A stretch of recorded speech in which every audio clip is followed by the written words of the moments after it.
That one. And 3, 2, 1, Go. Okay.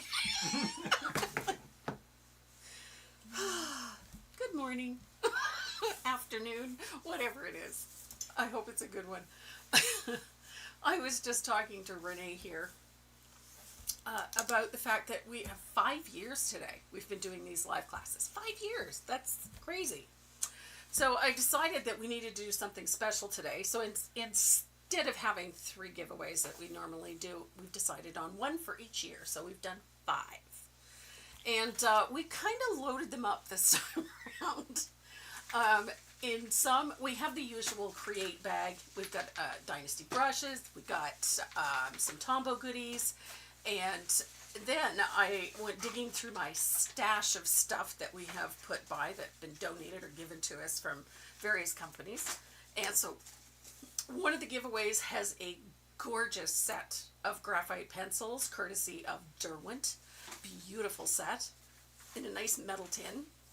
A set of my favorite charcoal pencils. There's a set of 12 in one of them.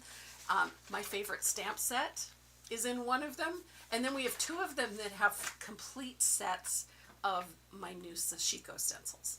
So there's 6 of those in a set, and as well as a goodie bag that we always put in that contains the Dynasty brush and some other fun things. So all you have to do to get your name on the wheel is to join us in the chat, and don't forget to like the video and share it. Let people know what you're doing on a Saturday afternoon, for better, for worse.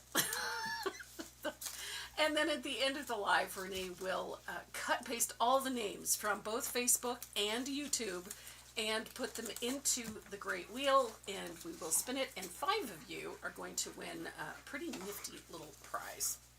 So that's what we have going on today. And Maze is here. Hi, hun. Hi, Papa Dog. What's he doing? No, you don't like my hand lotion.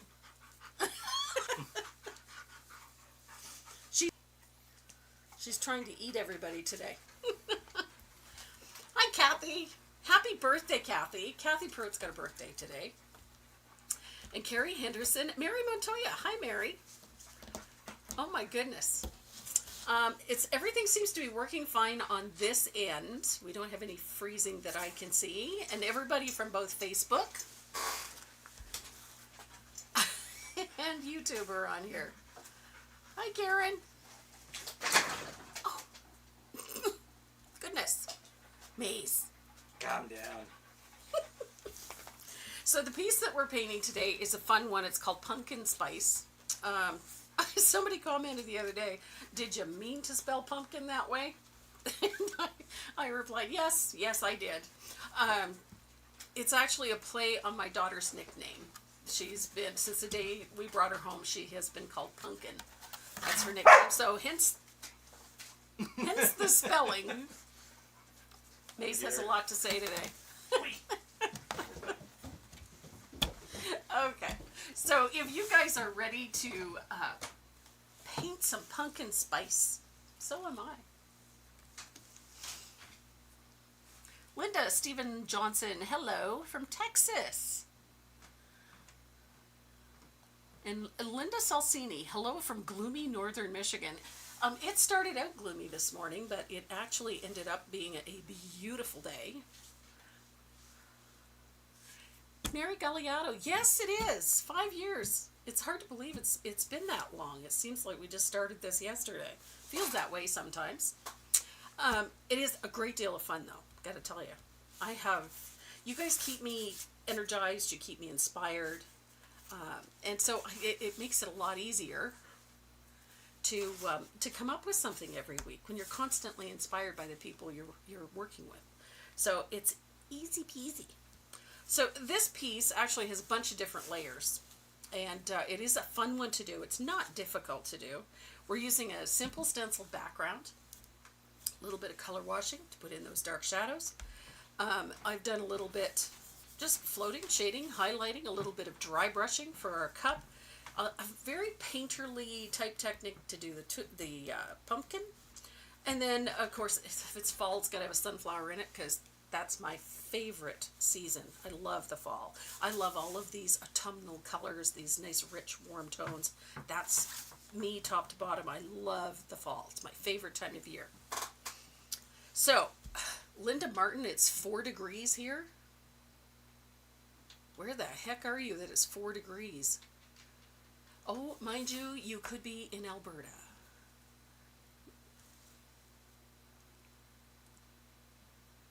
Pauline Tupou. Maybe maybe you could win one. Hey, Faye. Enjoy the wedding. And today, a dear friend of ours is tying the knot, so to speak. He is a member of our my membership group, Patrick Panifwas. He is an absolute sweetheart. Him and his partner, longtime partner, are making it legal today, which is really exciting.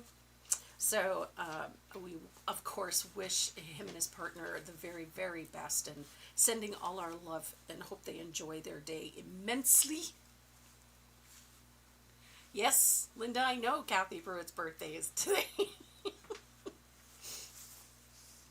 So, this one, as I said, not a difficult piece to paint, but we're going to have a little bit of fun with it. And I've got a few little nifty little techniques to show you along the way. So, I'm starting with, I'm going to do a background. I have my piece prepped, but I'm going to show you how to do this background. It's not really hard to do. Just requires a little bit of patience, I think. Hi, Anne. Oh, Silver Star Ski Resort. Bike season just started yesterday. Oh my goodness. It's a little brisk, 4 degrees, brr.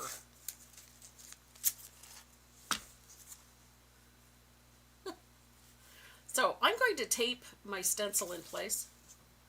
I should put it in there properly. Now, as always, I take the design off the page a little bit. And then I tape that down so that it doesn't go anywhere. Because I'm just lucky enough that it will decide to shift. Isn't it nighttime where Patrick is? There's about a 6 hour, 1, 2, 3, yeah, about a 5 to 6 hour time difference. So it's, yeah, it's probably about 7 o'clock his time.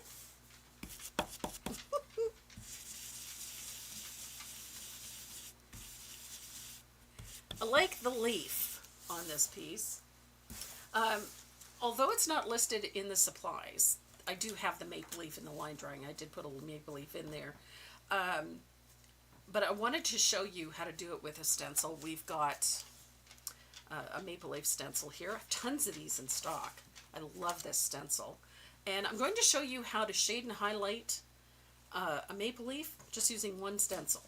So we're going to show you that a little later on. So I've got a little bit of asphaltum on my stencil brush. And we're not going for perfect. Most of the time we're not. I don't usually go for perfect. Perfect is boring. So we don't need to have a ton of paint on the brush. You're going to apply it in a circular fashion. Change directions frequently. It does not need to be opaque. Doesn't even have to be solid, like complete. It can be worn looking. We're going to distress it anyway, so don't worry too much about getting it just so, because you really don't need it to be. But another good reason to tape your stencil in place is the ability to check it.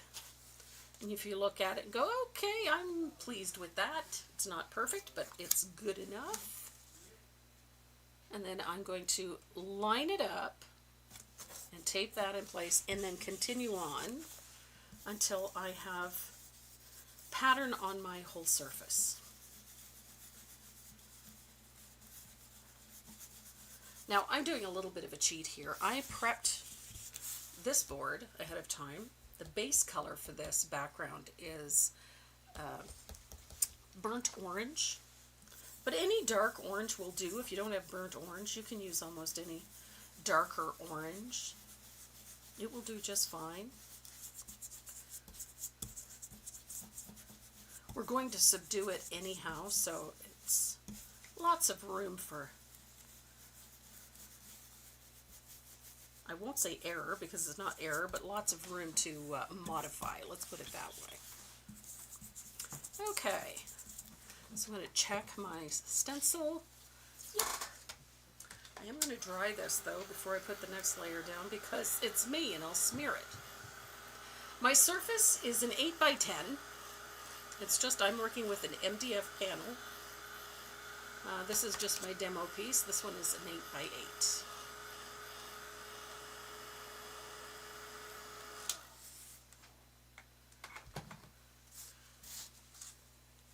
I think the drive to do things perfectly does more harm than good, to be perfectly honest. I think it undermines people's confidence in the work that they do. If they expect that they have to have it perfect, and then they worry and fret, and they really don't need to.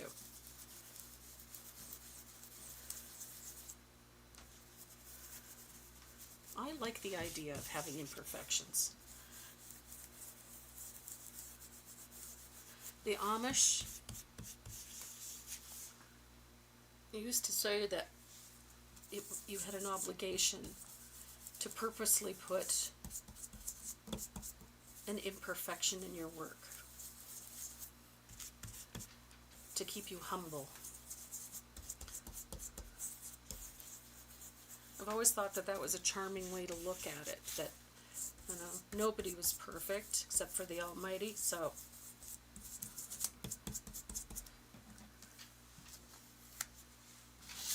there we are. So I've always rather found that concept of placing an imperfection in your work, a purposeful imperfection, was out of respect for the Almighty and to keep us in our place, so to speak, to keep us humble.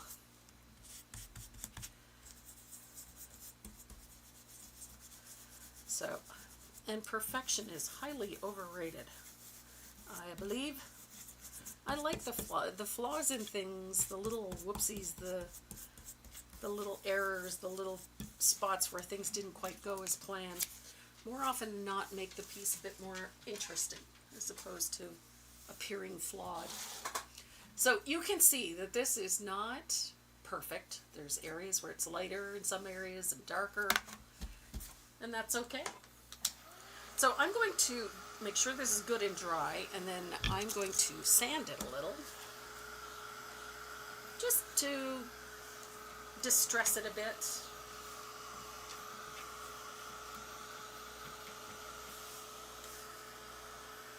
Oh, goodness. Be humble and kind, absolutely. Charmaine, it's nice to see you here. Hi, Beth. So I'm going to give this a light sanding. It doesn't need to be sanded, you know, to death. There's no point in that. But I just want to soften this background a little bit so that it doesn't look quite so hard-edged. And I like to wear through the paint in a few places.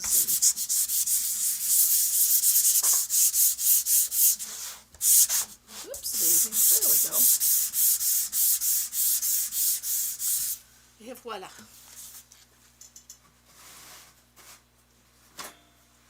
So I'm going to take a piece of shop towel and wipe off the dust. There we go. Now I'm going to take a little piece, a little bit of water here, just to take off some of that excess dust. There we go.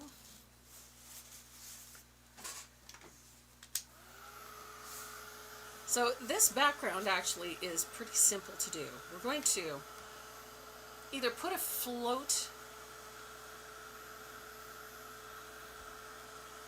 Oh, Donna Baker, can I show you how to do it? Mine is always so even. Oh, I wish. Hi, Sandy. Okay, Donna Baker, just for you. I'm going to show you something. So, base coating a surface. So I've got a surface here, and I've got a nice big flat brush or an angled brush, and I'm going to take my base color. In this case, I'm using a little bit of burnt orange, and my bottle is almost empty, so there we go. So here's the trick. This is my base color. And this is Decort's multi-purpose sealer. And I'm going to mix this about 1 to 1. So equal amounts of all-purpose sealer and acrylic paint.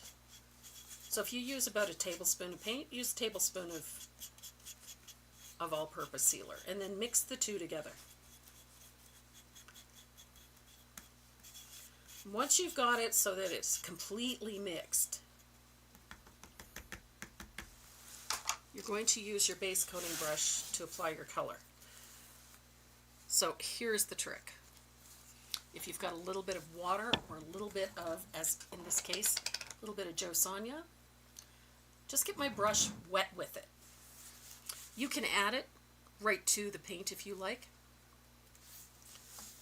So load up your brush, get a good amount of color in it. Now when you're applying a base coat, put it all on in one direction. Doesn't matter if it's perfect, brush it all on in one direction.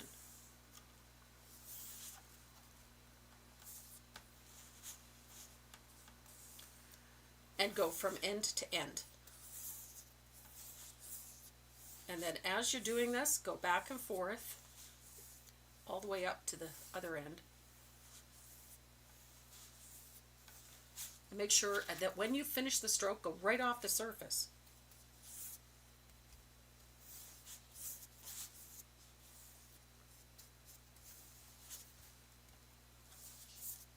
Biggest problem when people get splotchy base coats, it's usually because they're doing this. So you get these stop and start marks everywhere, and you can see them in the paint. Whereas if you're brushing your paint all the way across, like so, and don't stop just because you've got paint on it.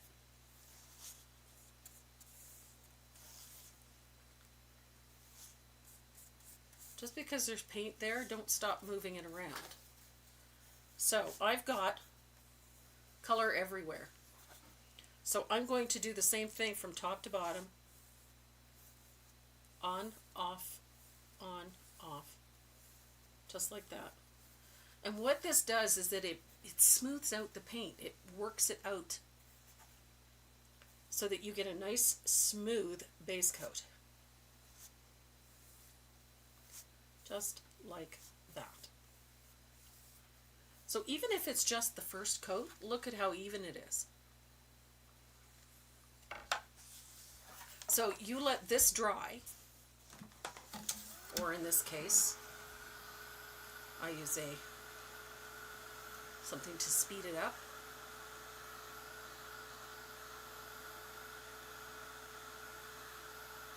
Hi Linnell, thank you. Hi Corinna. So the trick, quite honestly, is go in one direction and take the stroke of the paint off the brush all the way across. Don't stop, just go right across. You can come back and forth and back and forth. You're going to do it 3 or 4 times and it's fine.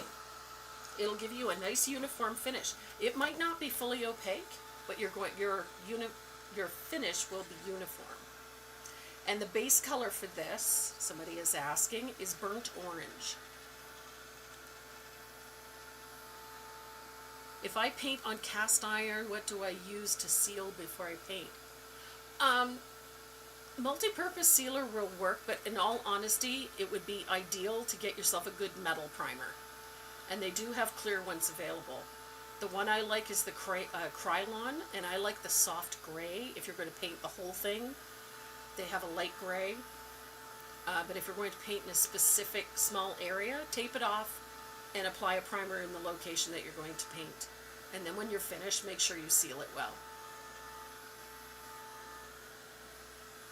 Exactly. You don't have to apply your sealer first. So you end up with a nice uniform. This is what I love about this technique. You can't even see the brush marks, because I've brushed it out back and forth until I get a nice even distribution of paint. And yes, Myrnie, that's exactly it. You don't have to seal your surface. Now, if you're going to be base coating something that is going to be, say, obviously this is a sample board, but if you're going to be painting on something that is going to be a permanent piece of work, I would usually put 2 coats on like this and sand lightly between them.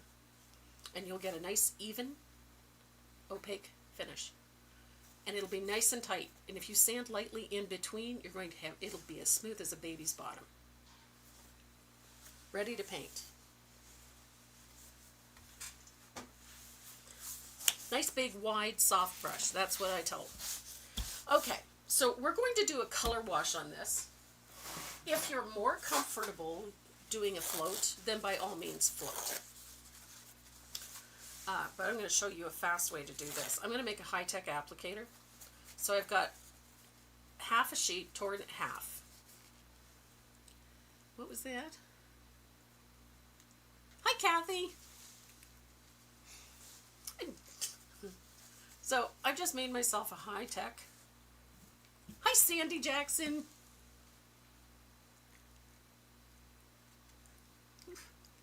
Here we go. So I've got a high-tech applicator, and it's moist with water, but just moist. It's not dripping. I'm going to pick up a little bit of Joe Sonia, and the color I'm going to use is soft black. I love soft black. Good gravy, Marie. Here we go.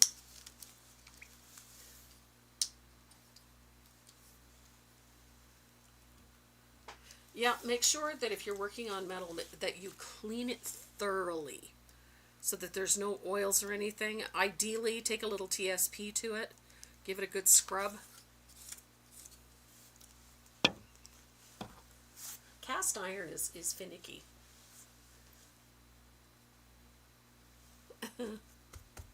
Okay, so I'm going to pick up a little bit of fast dry glaze.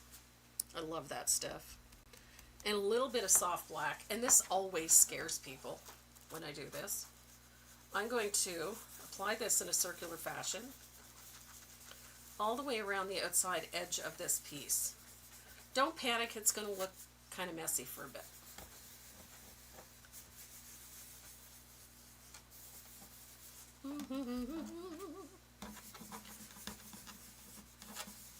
I love this method.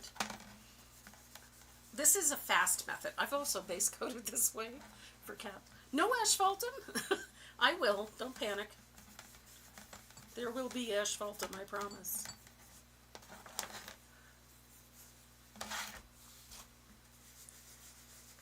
I love this color. I've got a little too much glaze in here. It's a little too wet.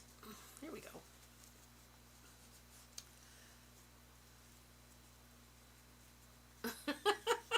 Usually don't see much on my hands. I was painting this morning.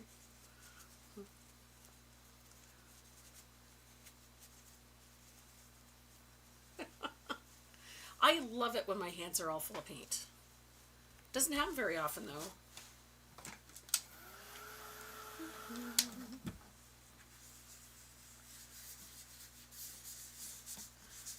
Here we go. So I kinda let it dry, kinda, not completely. So I make sure I pay a little more attention to those corners. I like them deep and dark along the corners. That's just me. I love soft black. It is one of those colors for me that are just, oh, yummy.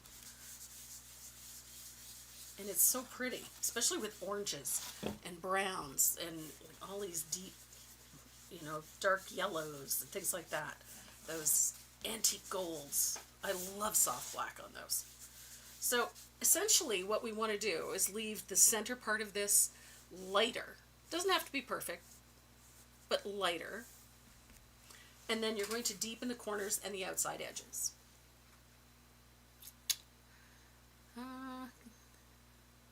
Oh yes, Deanna, absolutely. You can do this with water. and I have done it with water.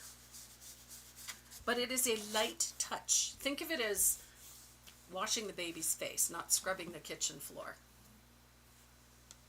It's a light touch. I'm just very casually, I'm not working hard at this. You just want to gradually get this darker color into those corners and along the edges. Just like that. And it does not have to be super smooth or perfect. Look at this. So, once you get it where you like it, you're going to dry it. I'm going to put a little more in this corner, and then I'm going to dry it completely, and then I'm going to use some asphaltum on it. Here we go. Love it. Love it, love it, love it. I like the corners nice and dark. Not fully opaque, but dark. I just find it frames up that center nicely. Okay. So I'm going to dry this.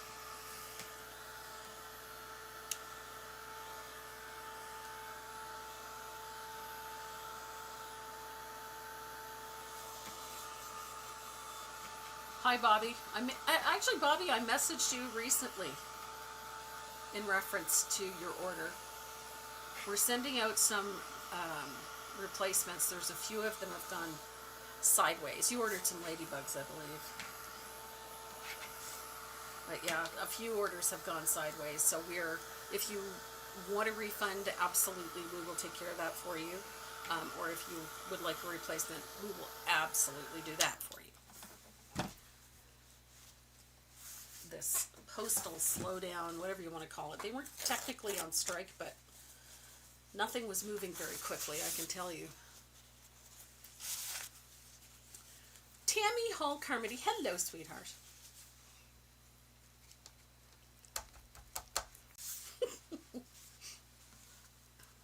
So I'm going to pick up a little bit of asphaltum. I know everybody was waiting for that one. And we're going to tone this. And I'm going to apply the asphaltum very lightly all the way around. Just like that. And that's going to tone everything. The soft black tends to look a little red. And sometimes that's great. Other times it's not so much. But in this particular case, I wanted it just a little softer. So then I'm going to just pull a little of that asphaltum into the center, like so. Just very lightly. There we go. So all it does really is just tones all of the orange, brings it in together, and it gives it a little texture at the same time.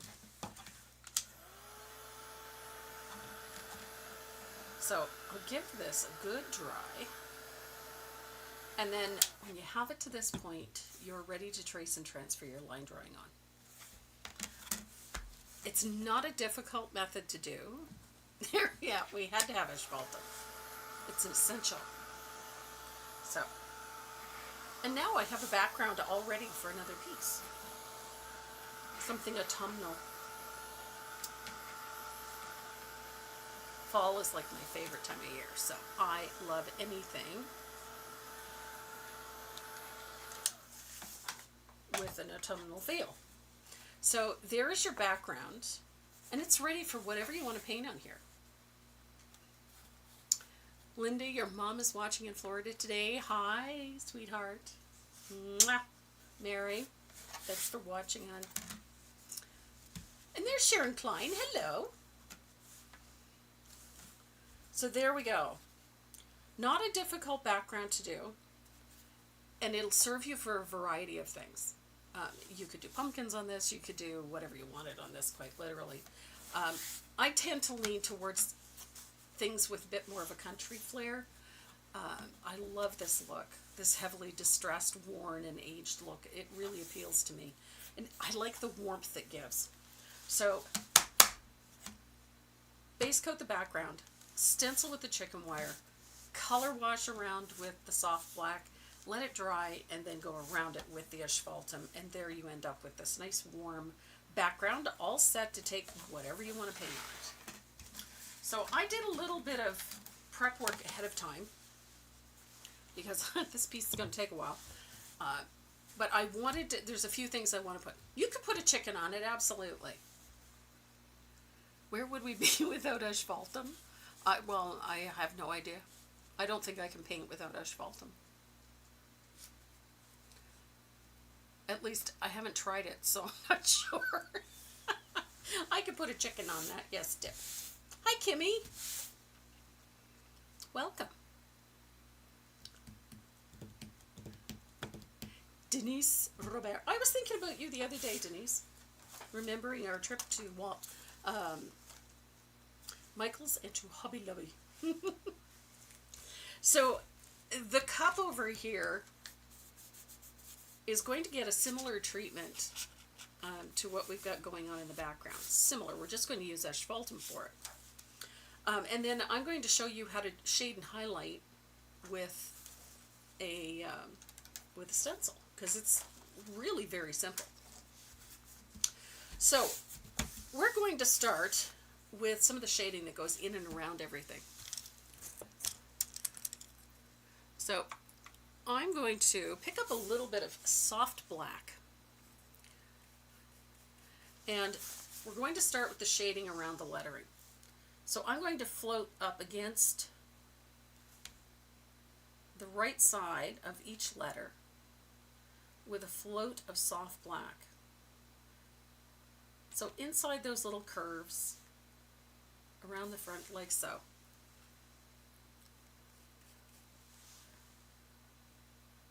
So the U.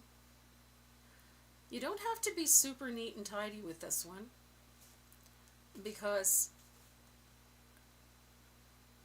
you're going to paint the lettering afterwards.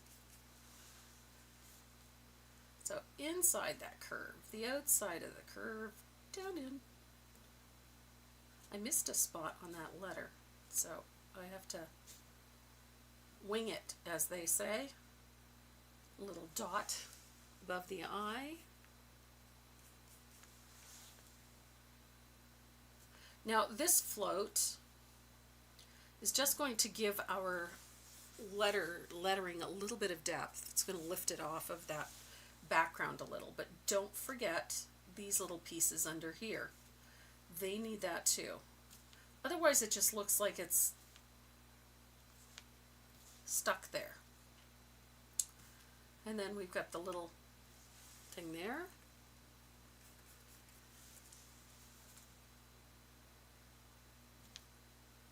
This little bit is so important for this. Oops, daisy. Here we are. This lettering is going to have a nice elevation because we put this little shadow in, and it doesn't have to be super dark either. It doesn't even have to be a float. It can just simply be a line. That's what's neat about this. The float just gives them a little more height. Makes the letters appear a little higher, like they're floating slightly above the surface. A little bit of a drop shadow, so to speak.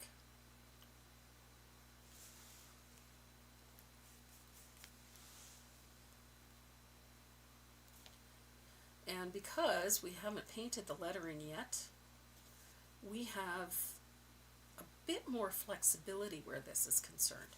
Don't have to worry if we get the paint up on top of the lettering. It really doesn't matter at this particular point. So as long as we get the shadows where they need to be, there we go. There's Nathalie Petitclerc from Gatineau, Lori Windemeyer.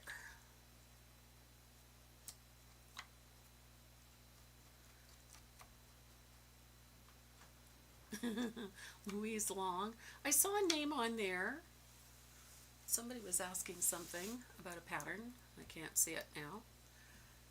And we have someone from Hungary watching, and I'm sorry I missed your name, but I wanted to say hello and thank you for joining us.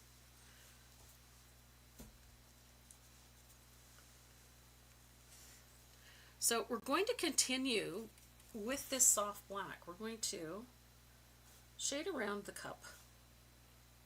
Again, to the right side, we're going to give this a little more elevation in and around those leaves.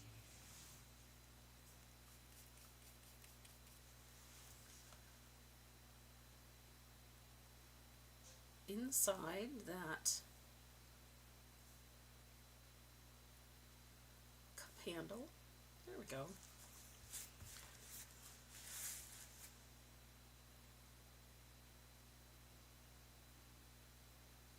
And don't forget behind our pumpkin here. We need a shadow back there too. I like to keep these ones a little tight. Not really wide. A little tight.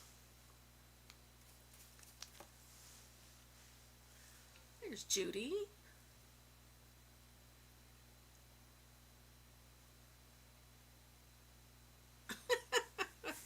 Ah, Sheila, you're a sweetheart. Thank you. I love fall painting. Oh, Sheila. Yeah, I'm with Sheila. I could do winter and fall all year long. I love the fall. I'm also going to take a little of that shadow underneath our sunflower here.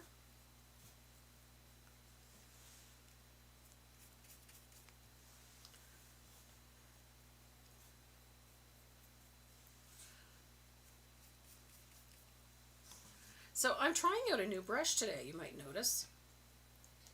And I'm rather liking it. I wasn't sure I would, to be honest, but I am rather liking it. These are the Deco Earth brushes, the ones I'm working with right now. And I've really I like this single shader quite a lot, actually. It's nice and sharp, and it cuts into those corners and those little details quite nicely. So, and it's quite soft. It gives us a nice float. There we go. So I've got some nice little shadows in. I'm going to bring that one up a little.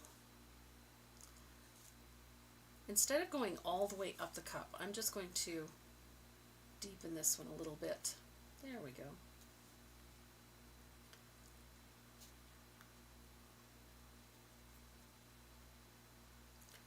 There we are. Okay. So we've got some nice tight little shadows in there.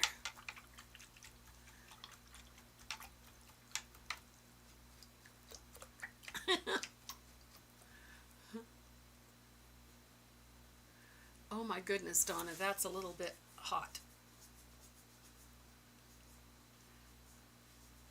I love my angled brushes.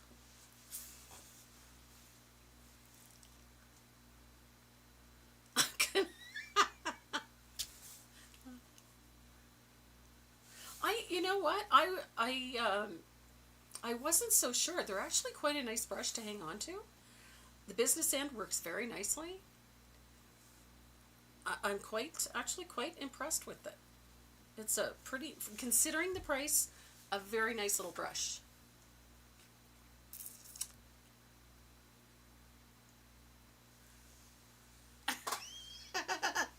Yes, Sheila, absolutely. You can always get warmer. That's that's the thing about summer for me. You can always get warmer. You can't get cooler. There comes a point where you can't always get cooler. But you can always get warmer. That's my attitude. Put on a sweater, put on a fire, whatever you need to do. But you can't always get cool. And I don't do heat, so we're going to start with our cup over here.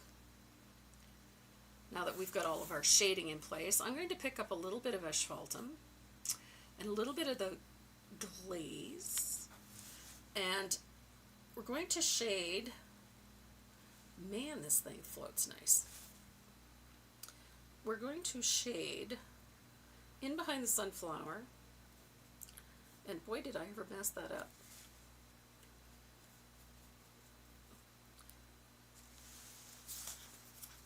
Now put that shadow in. I need my mop. Hello. There we go. I've got a mop brush. I'll soften it. There we go. Now I'll clean it out so they float properly again. Charmaine, I know exactly how you feel. My internal thermometer is at a kilter. All the time. So we're going to put a narrower float on this side of the cup. And I like to bring it right up to the lip, just under the lip. And I'm going to stop about there. Oh my gosh. There we are.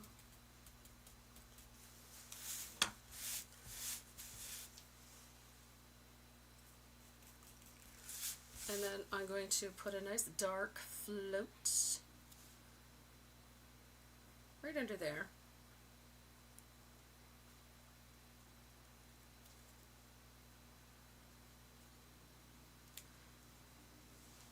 As I said, this is far more painterly than it is decorative painting or tool painting. So a lot of the time you're going to be just patting color in place, especially on the pumpkin. We're going to be doing a lot of this very loose painting style.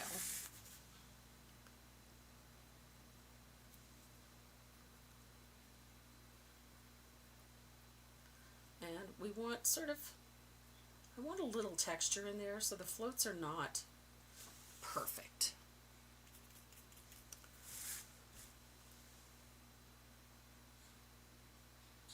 So down into those little tight corners. In behind those flowers, we need those shadows a little darker in there. There we go. And again, you can use your mop to soften them up if they're a little wonky. For the handle, going to the left side and down, and right in here.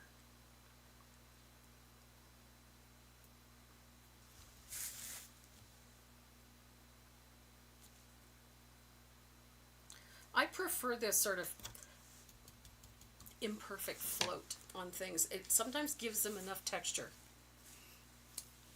We're finally getting...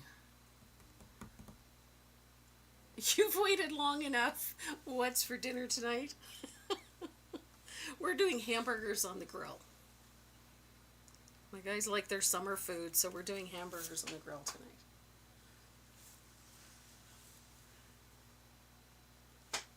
So we're going to put a little float inside that top curve on the cup right there. And it's going to extend all the way along and leaving a little lip for the rim of the cup. And I'm going to do the same thing on this side. So just make sure you follow the shape of the cup, the shape of that curve, and the shape of the rim, so you get that nice depth in there. So it's a simple little float. Well, no, I kind of overdo it with the hamburgers, but yes, they are just hamburgers. So I'm going to use a little bit of asphaltum to paint in the coffee in this cup. Right in here. There has to be something for that cream to float on. And it's just a tiny little space, two little triangles, for lack of a better term, right there. Oh my goodness, I managed to mess that up. Can you believe it? Okay, I'm going to have to redo my shadow in there, but that's okay.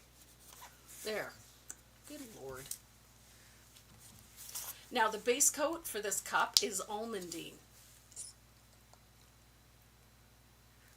The chicken wire is 1 inch, and yes, it is on my website. Ooh, meatloaf. My guys like meatloaf.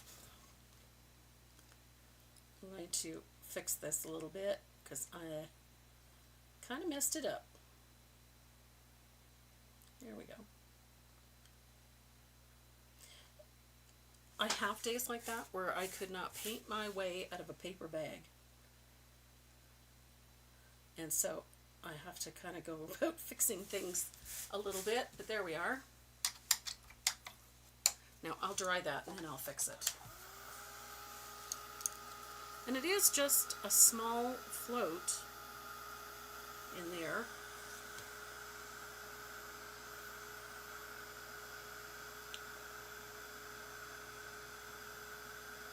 Oof.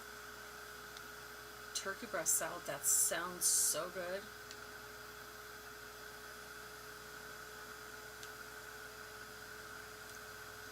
Renee gave me a smoker as a gift for Mother's Day last year, and it's a Traeger, and I absolutely love that thing, and so I can't wait. My husband is actually building the new gazebo went in today, so he's building that today, and then he's going to build a nice spot, little shelter area for my smoker and my barbecue. So alrighty, so we have who carries the, you can get the Decoworth brushes right off the Decoworth website, and if you're in Canada, I believe that Stockade carries them. Okay, so we've got some nice little shadows in here. They're not perfect. I'm not really looking for them to be perfect. But I'm going to use a slightly larger angled shader this time. I don't have a larger Decoworth one, but I do have a nice faux squirrel one, so that's the one I'm going to use. And I want to deepen my shadow on this side just a little bit. There we go. And then we're going to pull that all the way across, like so. I like the sort of the grunge look when I'm doing things like this. I like it when things are, they have something interesting going for them. So we have our cup. Now there's going to be an open space there for our maple leaf. Now I've put the maple leaf in the line drawing so you can just trace it and base coat it. And your base color is going to be Warm Sunset. Now I used Warm Sunset for the pumpkin right here, and I like carrying color around, so I'm going to use a little bit of Warm Sunset for our maple leaf on our cup. Now you can do it any way you like. It can be tilted that way, that's okay. It can be tilted this way, that's okay too.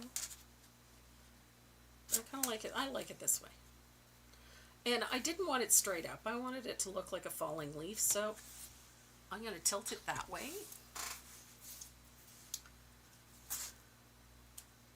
And yeah, I have this maple leaf stencil on my website.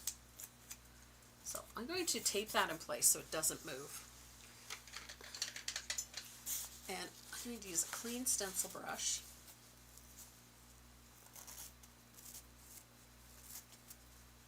And I'm going to take a little bit of that Warm Sunset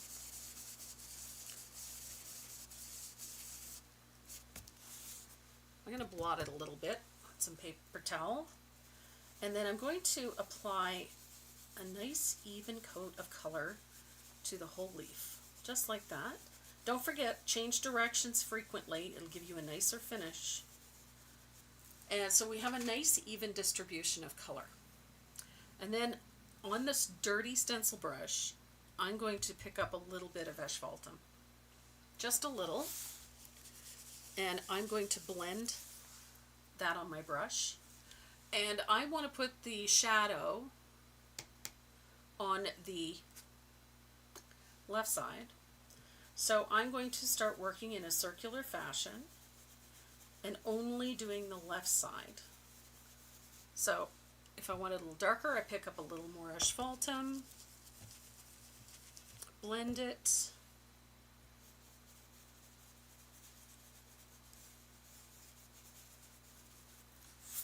Now I'm going to quickly dry that because I made a mistake. I hit it before it was completely dry.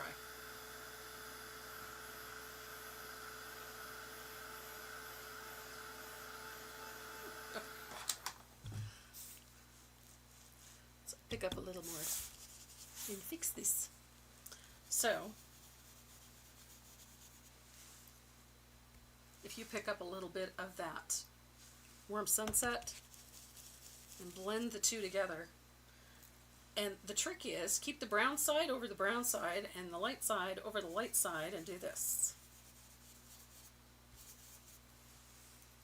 So when you remove the stencil, look at that. Now I haven't taken the stencil off because I'm going to show you how to highlight that. So if I want this to stand out a little bit, I'm going to use a brighter orange. You could even use a yellow if you wanted to. I'm using a little bit of orange flame. And I'm just going to put a little orange flame on that side. And voila! There's our maple leaf. I'm going to bring this up so you can see it a little closer. So it's just essentially double loading a stencil brush and then blending the two colors together to do your shading. You could do this with a green and an orange, or a green and a red, and add a little bit of brown to it, or a little bit of yellow to it. You could add different colors on all 4 points if you wanted, like on every point of this if you wanted to. Depends on how much work you want to do the maple leaf. But I really love this look. It has a really nice soft appearance to it.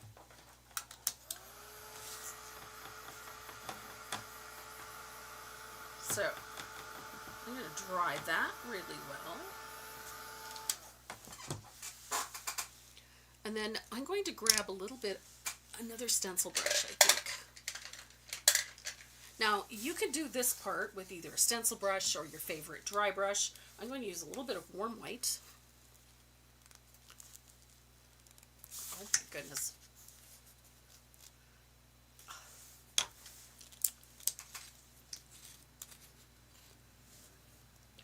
So, super easy technique to do a quick shaded and highlighted leaf so that it stands out. So I've got a clean stencil brush.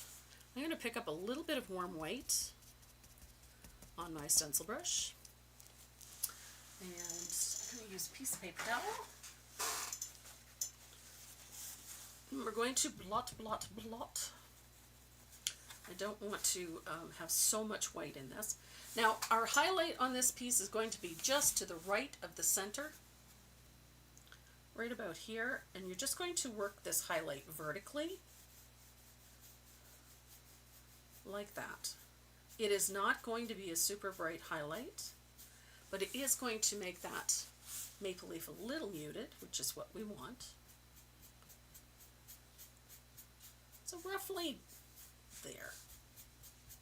So that once that one is done, all of your highlights on your cup are going to be here.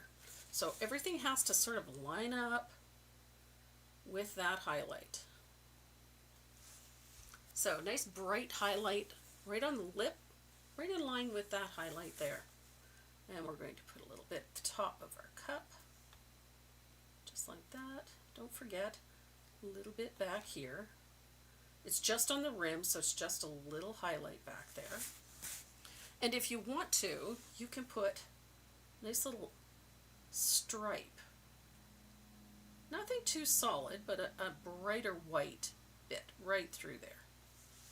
So it gives you the appearance that that cup, it's got a nice little highlight on it. It's super simple. Don't overthink it.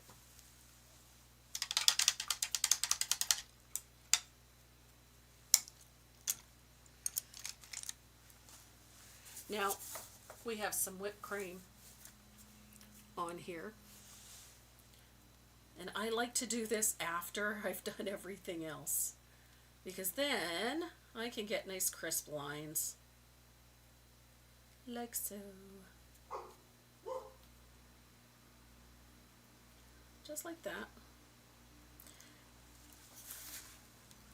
And I'm going to probably need 2 coats of this warm white to fill in this whipped cream.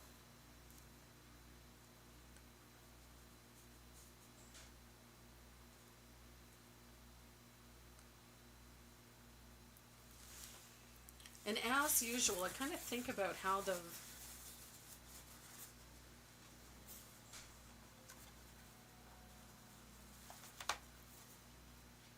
Hi Susan, yes, I did get your message.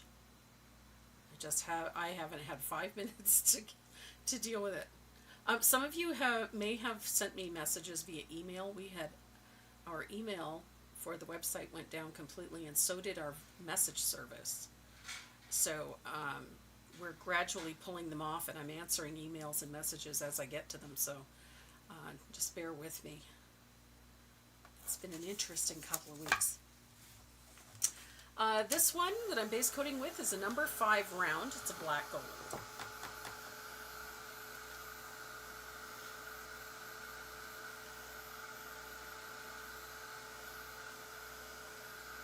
And Susan, to answer your question, you got the second set, but not the first one.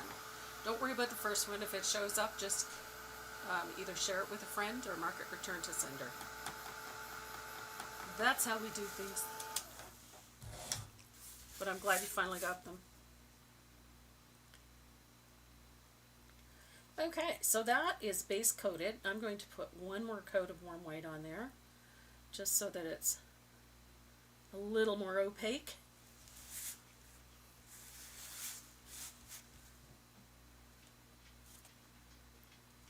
I love warm white. I rarely use titanium white. Very rarely. I'm just not keen. It's a very cold, hard white to me. And it's so transparent. I prefer warm white because it covers better, and it's a nicer tone, I think. Works well for me. I gravitate towards warmer tones anyhow, so. Hi, Carol Archer. Thank you.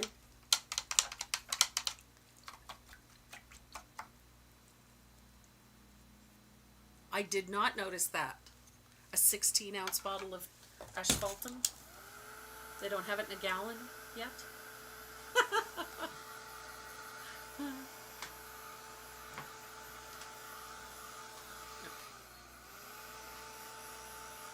So I'm a firm believer that things don't have to be really elaborate to be effective. And I think that this is effective. I've used a simple technique to do the highlights, simple technique to do the shading. It's not tidy, it's not neat, and it doesn't have to be. So, warm white. Now, we don't want to use asphaltum because this will get very dark and very heavy. So, I'm going to cool that a bit. Holy Moses, did that ever get hot? I'm going to shade this with almandine, which is the same color that I painted the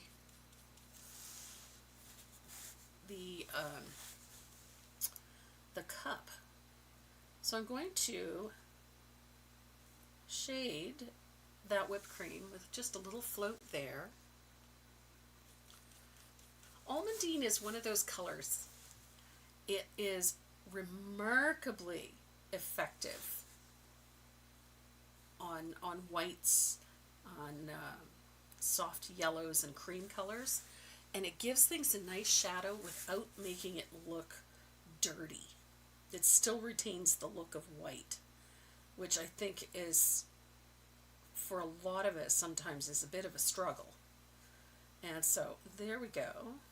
Look at that. That gave us a really nice shadow without being dark and dirty.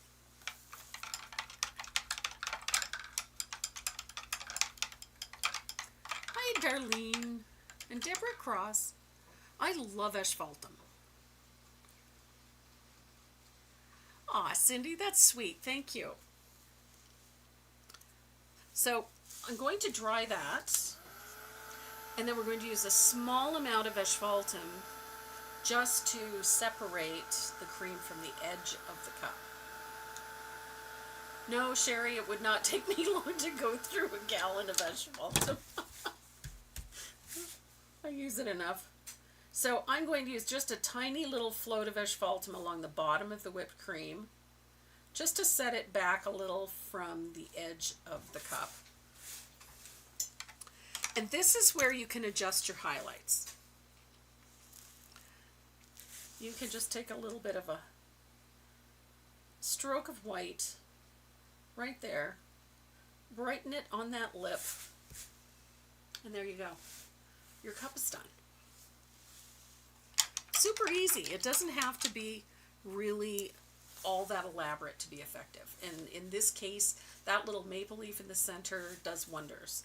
So if you're using the line drawing, just base coat it with Warm Sunset, shade it with asphaltum, and then give it a little highlight if you want to. Super easy way to decorate a cup that does not take away from anything else in this piece. So our next piece is this pumpkin. Now my base color is Warm Sunset. It's one of my favorites. I love this color. It's a nice orange. It's a kind of, I was trying to think the other day what it reminded me of. And it actually reminds me of pumpkin pie. It has that creamy tone to it. No Bahama Blue this time around. No ma'am. I've been playing with the warmer tones today.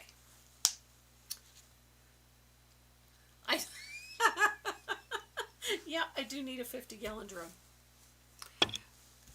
So I have one coat of Warm Sunset on there. It's very blotchy. You can see some of the stenciling right through it. I'm not worried about that. So I'm going to take my angled shader and I'm going to scare up another dollop of asphaltum. I've already had that conversation with the decor. So no, apparently we sell enough of it, so to keep it going. It's been asphaltum's been a bit of a joke for about the last 20 years with decor and myself. So I've got angled shader loaded up with asphaltum.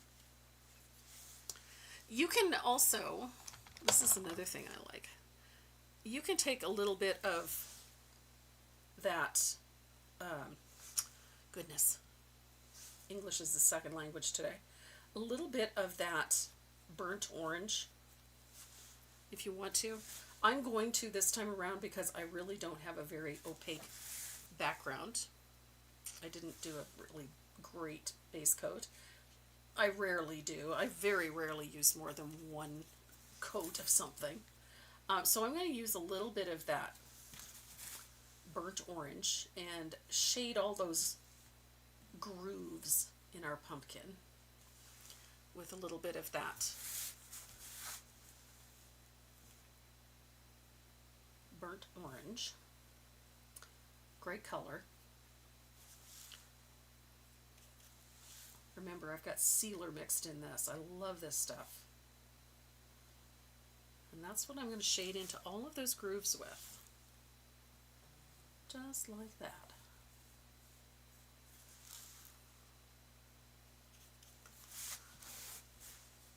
And then the bottom of this pumpkin gets floated the same way, just like so.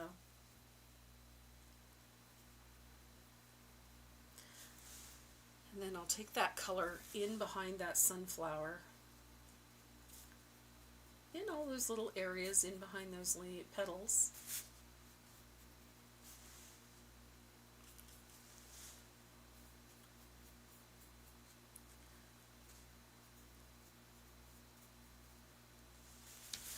So already our pumpkin is starting to take shape. The angle I'm using is a 1/2 inch.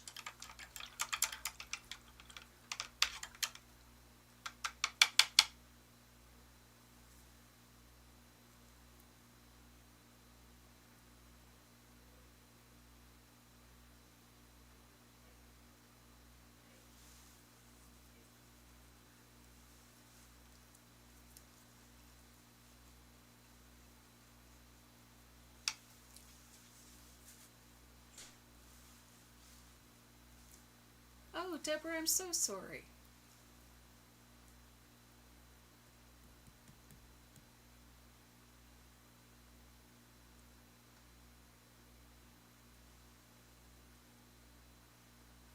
I'm so sorry for your loss. That's terrible. But you have friends here. And this crew is crazy enough. They can help anybody. They're awesome. One thing, when you have a group of painters together, you're never alone. Doesn't matter if you're halfway across the country or around the world. Painters have a tendency to be there for each other. At least this crew certainly does.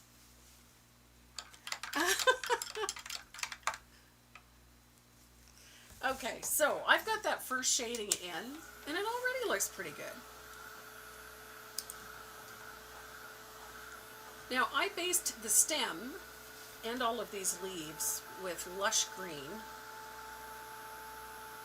I like to call it my new favorite green because it is just, oh, yummy.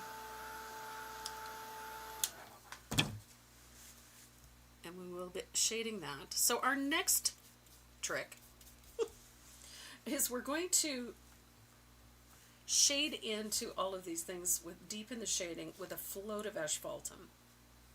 Go right in over top of all of that orange that you just put in. It's a nice soft float, so don't overthink this one either.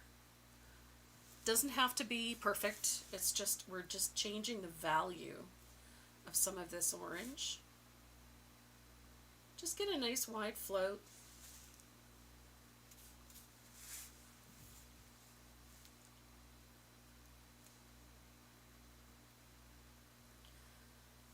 When it comes to shading things, especially something like this one is very painterly. We're not looking for perfect, tidy floats because we're going to put layers upon layers upon layers of color on this.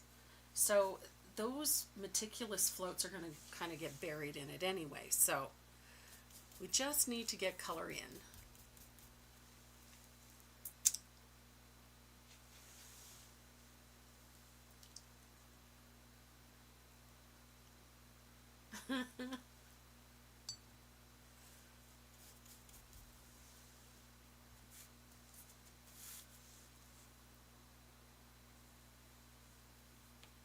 Here we go.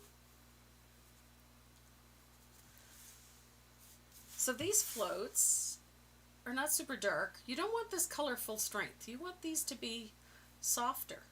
No, they don't have to be dark, hard floats. There we go. So our pumpkin is taking shape. And I'm going to add a float of that darker asphaltum across the bottom of our pumpkin. And watch how I'm putting this color in. I'm walking the float. So I pull the float down here and then I'm walking it up just by moving it up a little. So it has a softer look to it.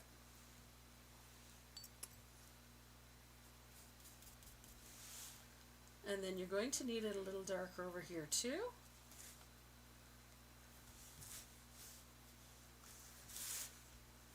It always amazes me that you really don't need to have a ton of color to make things work. So, look at that. There. So, we've now got our third color on there. And now we're going to do a fourth. So, I've got a little bit of bright orange. I have orange flame. And I have saffron yellow. So I've got bright orange.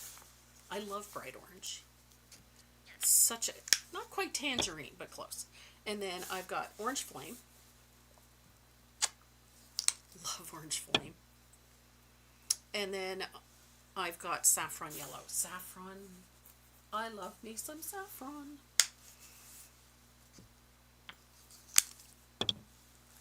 So you might have noticed that I'm still working with the same angled shader. So I'm going to take a little bit of that orange flame. Now our highlights again are going to be towards the left, to the right, sorry. So I'm going to bring that orange flame in, just like so.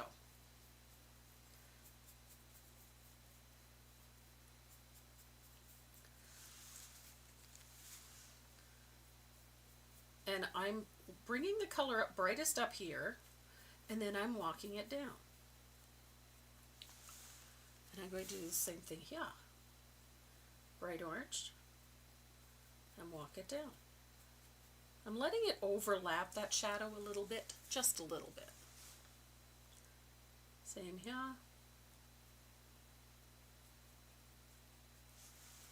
That.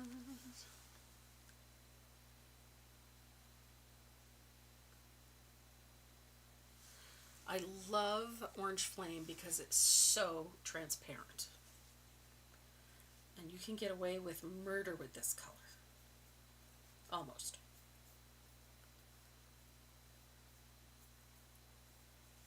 So I'm not too heavy-handed with this.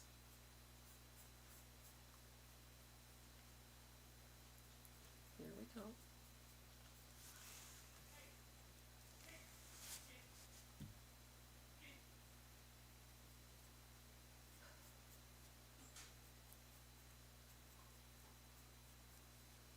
And a little bit back here. So these are your highlight colors. We're starting to build up all those highlights back there. So look at that. We've got more and more and more.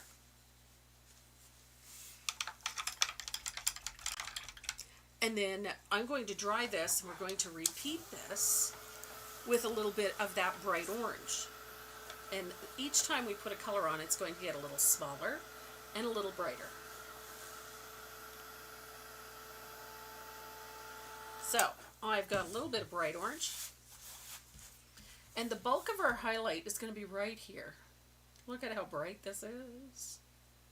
I've got a little too much paint, but that's okay. And then you can soften that with a mop if you like.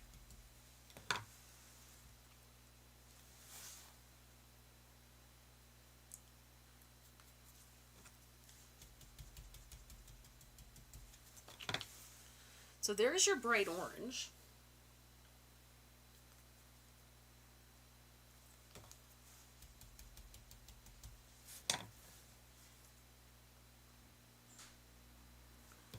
I love how this looks.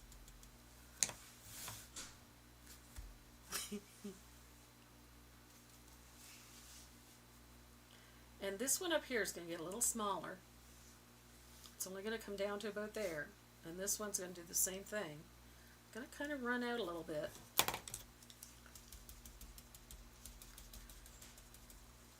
I'm going to put a little bit here. This is what I meant by a bit more painterly, less Toll Paint and more painterly, is that we're putting color in and then we're just blending it and letting it soften. So it's just more like putting a little dab of color on and then letting it do its thing.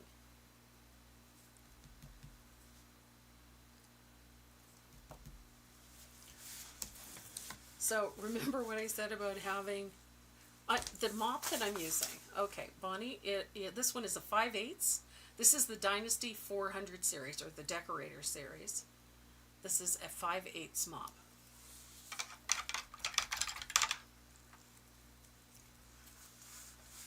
So we've got our oranges in place, so now I'm going to grab a little of that saffron yellow. I love this color. Little saffron yellow is going to give us that brighter highlight. Right there. So it's just a stroke of it. That's all it is. Just a little stroke, soften it. Not looking for perfection.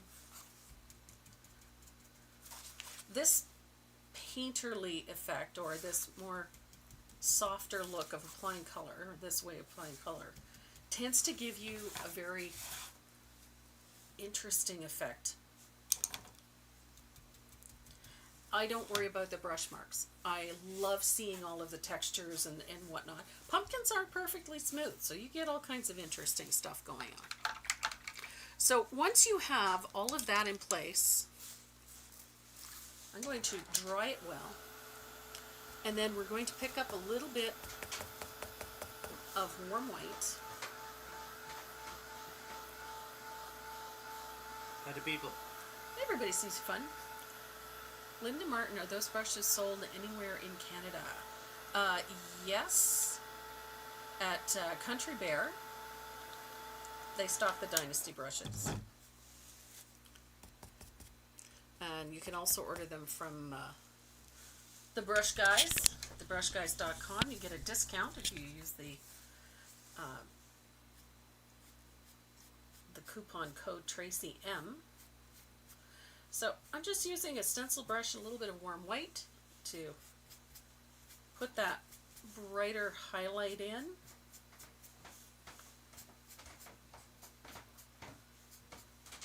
I just like that this looks a little softer. Not bad.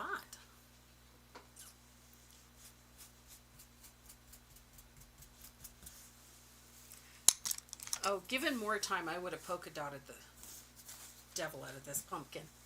The only thing I like better than a pumpkin is a polka dot pumpkin.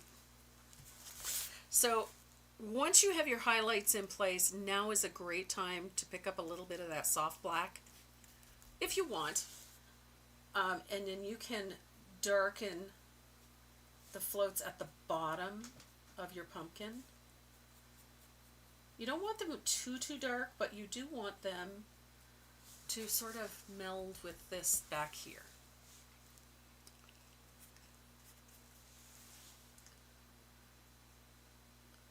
And I like that softer look.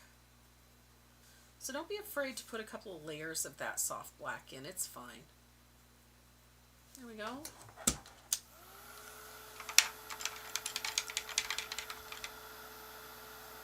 So let's tackle the stem. Now initially when I designed this, I had a really long stem on this pumpkin. I have no idea why, it just felt like it should have a really long stem. And then when I laid out the design, I put everything together, the stem was almost equal with the coffee cup, and it really threw the whole thing out of balance. And I tried moving the cup up and then it looked wonky, so I decided to cut off the stem a little bit and make it a little shorter, and it actually worked out really well.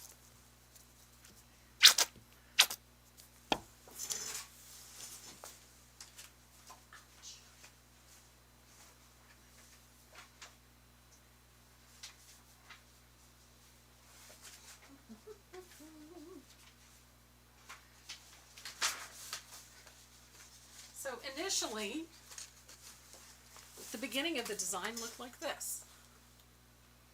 So it had a much longer stem, extended almost like 1.5 inches over and above it. It had a leaf on it, lots of vine work.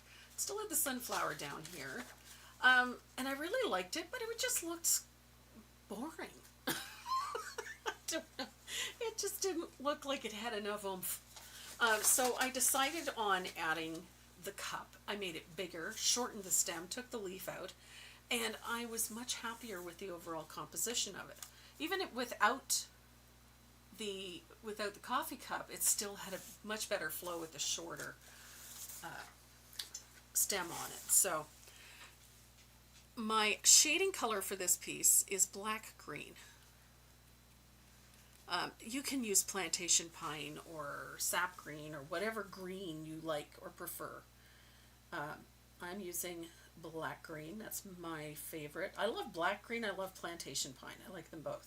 But in this particular case, I wanted black green because I wanted a deeper green. So I've got a float on the left-hand side. And then on the top of it where it was cut, we're going to put a little shadow right there. That's it. And I'm going to draw that. See you later, Sheila.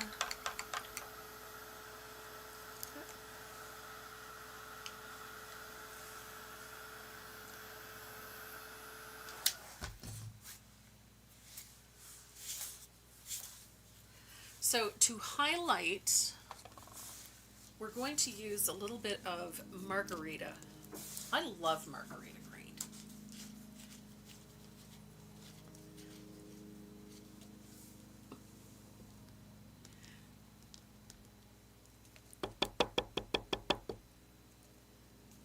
There we are. A substitute for lush green, Terry, antique green will work just fine. And if you haven't got antique green, Decorart's got a new color called Avocado Toast that is also a good substitute. They're a little bit different. One's a little bit more opaque than the other, but that's okay. They'll all work. They're tonally very close. So I've got a little bit of margarita in my brush. Just a wee little bit. I usually thin this a little. And I'm going to bring a float up the back side of my pumpkin stem, and then I'm going to use the chisel edge of my brush to put a little texture in just by tapping. I just want some vertical texture in it, just like that, and I'll dry it.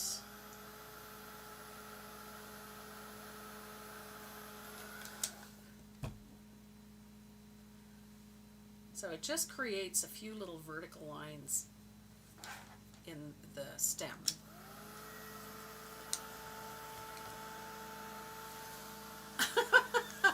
I wouldn't mind a margarita either. So that little tap on the chisel edge, that's what it creates, is those little stria, just like that, in the stem. It just creates the illusion of a little bit of texture.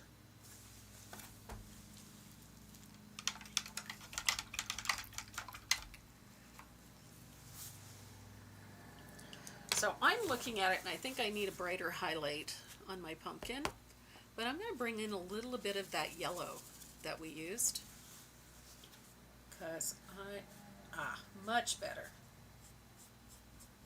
There we go. I wanted a softer highlight and it just wasn't cutting it, so I threw a little yellow into it just to marry it to the background a little bit. I wasn't getting the oomph that I wanted. There, much better. Now you can make this brighter if you choose. I usually will wait until the end to go around and boost any of the highlights or deepen shadows if I feel they need it. But I like waiting to the end because I find I get the best results then. Yeah, then you have the opportunity to balance it with everything instead of chasing your tail. So we have a sunflower and we have berries. Now, when I painted our pumpkin, I literally painted over my line drawing, hence the reason that I left my line drawing taped to my surface so that I can come back with my graphite paper. And I hate retracing things, but things like berries and small details, I think sometimes you just have to bite the bullet and do it anyway. So I'm going to grab my circle maker and I'm going to find the appropriate circle that matches my berries, and I will trace my berries. I like doing it this way because I find my berries stay round, and it's much easier to paint a round berry when you're actually painting something that's truly round. And this just works so well. Hasn't steered me wrong yet.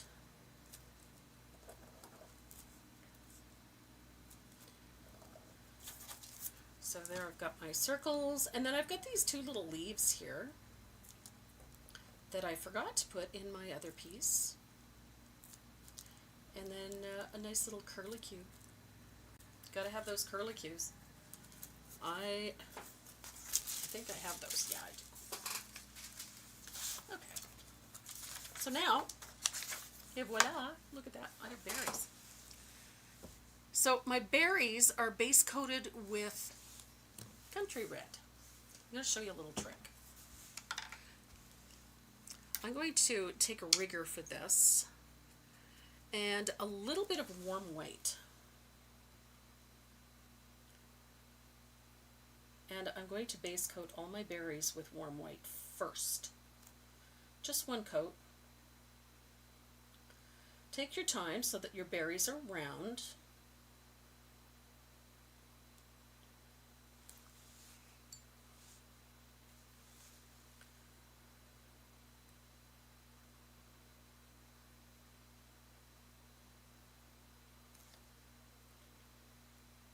Having this little bit of warm white underneath will give you lovely, lovely red, bright red berries. Now, in my instructions, I shaded these berries with soft black. Works really well. Soft black actually shades reds very nicely. But I'm going to show you something.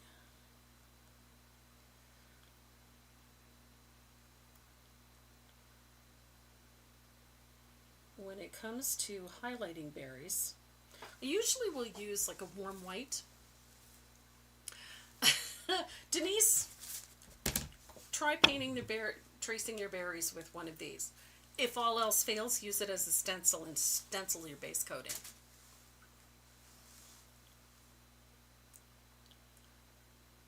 That one is always a game changer. If you have trouble keeping things round, use the stencil maker or the circle maker to stencil your berries in instead. Whoa! I love my red gel pen. As a matter of fact, there is a black gel pen and a red one in the giveaways today, as well as one of my favorite erasers. Okay.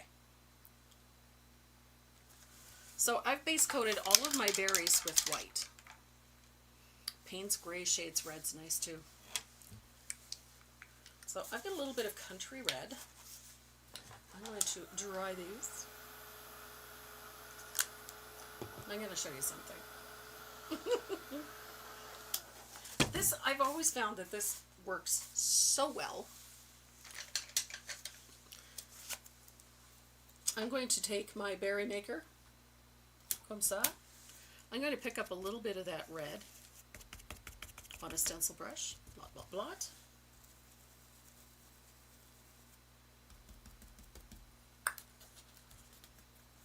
Using a circle maker or a stencil to base coat is such a great tip. It makes painting berries so much simpler, and you can shade them the same way too. So you can use, as I said, you can use your circle maker like a stencil brush, like a stencil, and base coat your berries, or you can do it by hand.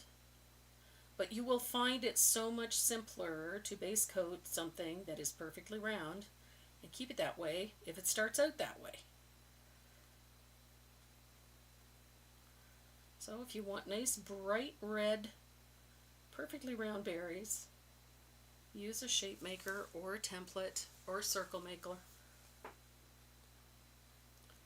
to do that, and you'll end up with beautiful round berries every time.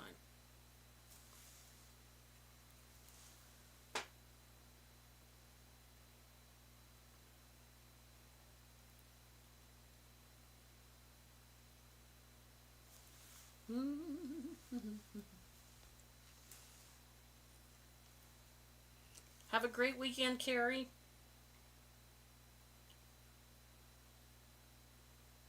So my darling husband is building our gazebo. That was his gift for Father's Day. He's been wanting a gazebo for the back deck.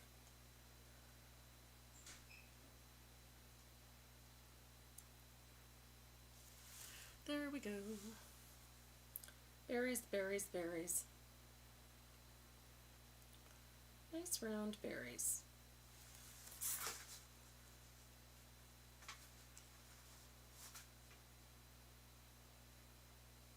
Your white pen is more like paint than ink. Is that the way it's supposed to be? Yes, ma'am. It is an opaque white gel.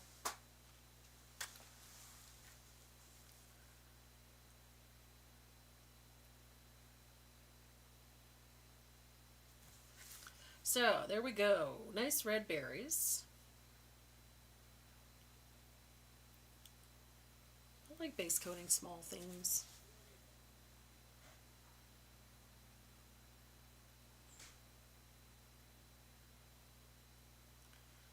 Love it, love it, love it. Now, I'm going to show you a nifty tip. Now, you could use warm white to highlight these berries, and I frequently do. But every once in a while, I really want something to look... Gail, that's a problem we all have. I promise you. So, I'm going to show you one of my favorite ways to shade something like berries. So I'm going to use a small angled shader. I'm using a 3/8. I have a little tiny one, a Dynasty Faux Squirrel. I love my faux squirrel. So little tiny one. On my palette, I've got a little bit of orange flame. I have a little bit of warm white, and I have soft black. So I'm going to use a little bit of soft black, and I'm going to blend it out well. You don't want it full strength. And my shadow is going to go to the lower left of each berry, but I'm going to cover about half the berry, but I'm going to leave a sliver of the red showing. So come in from the edge of the berry just slightly. You only need a sliver of that red showing. Just a sliver. Smaller the better. So your shadow is going to cover about half of that berry.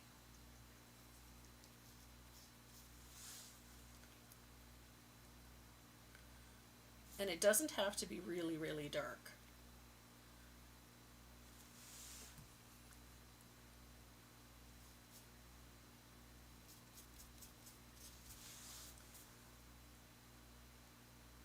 But you do want just a sliver of the red showing. Tiny sliver. Keep it tiny. Get as close to the edge as you can, but still leave a little space. And then, when you highlight it, you're going to take a little of that orange flame.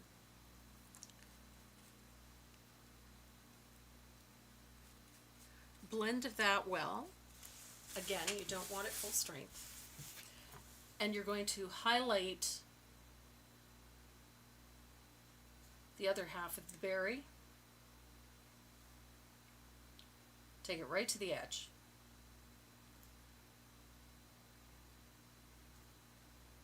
And that highlight is directly opposite.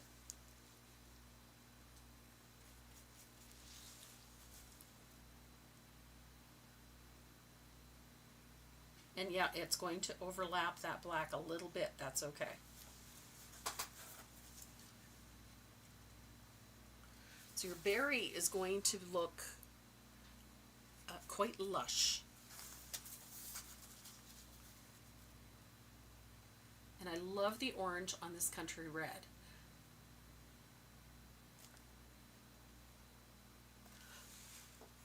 That orange flame on country red, it pulls that orangey tone out of the country red and gives these berries a lovely glow. And don't be afraid to go back in and give it another float.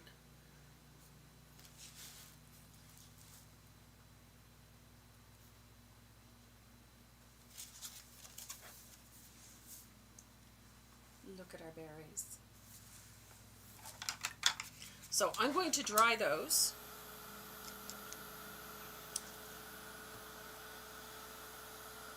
And then we're going to use a little dot of warm white. Very little dot. And it's going to go to the upper right side of each berry. tiny little dot to the upper right side, just before the two colors meet.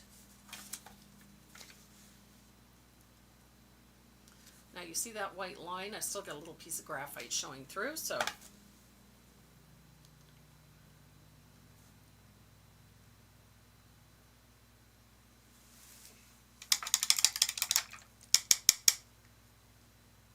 hi Tina!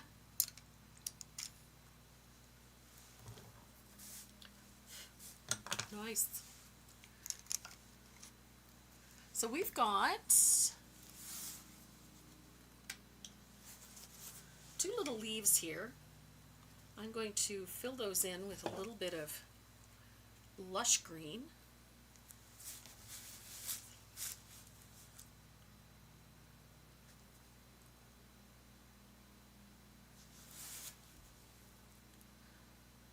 And it's funny because I completely forgot to put these in on the original. Completely. And there we are.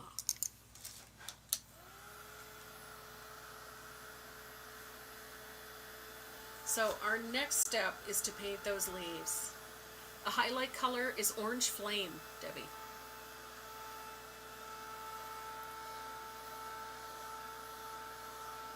Hi, Aline. Good to see you.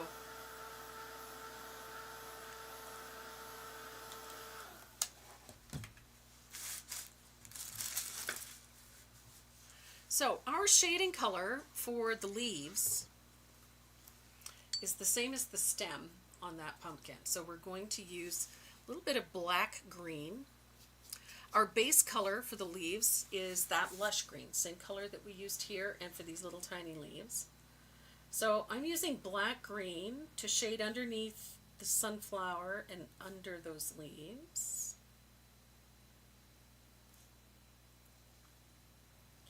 Like so.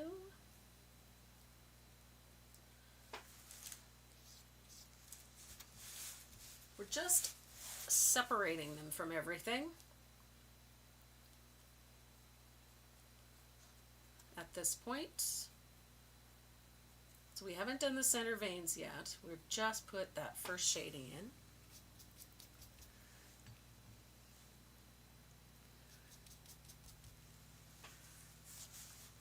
And these two little leaves that are here, we're just going to put a float right at the base of the leaf where it would join the stem. Still using that black green. Whoops. There we go. So I'll dry it and then we're going to put the center vein in.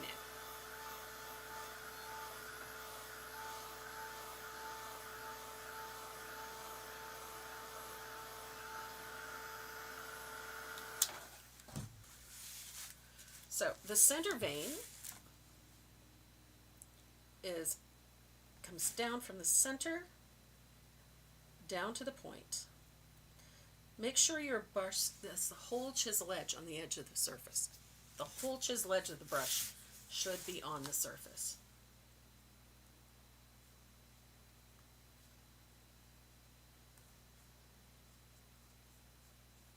There we go.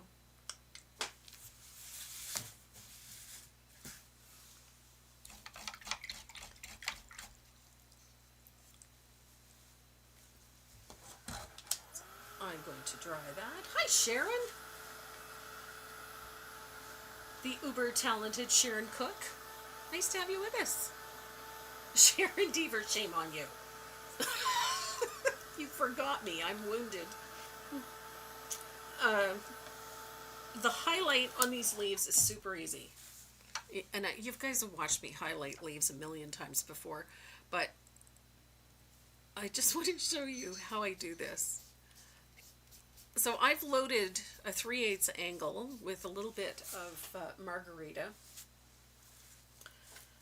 And I'm going to start with these little leaves out here. Now, I've thinned out this margarita a little bit because it is quite a strong color. And I'm going to put a little, I'm going to say V-shaped or U-shaped float out at the tip of each of these leaves.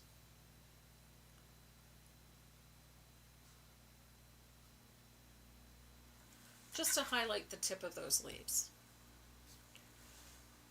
And I'm going to start out here, and I move my brush a lot like this. So I have the whole chisel edge on the surface like that to float. But then when I'm going up the edge of that, I'm sort of making a little choppy thing. It isn't a perfect float, but it creates a little texture at the edge of the leaves.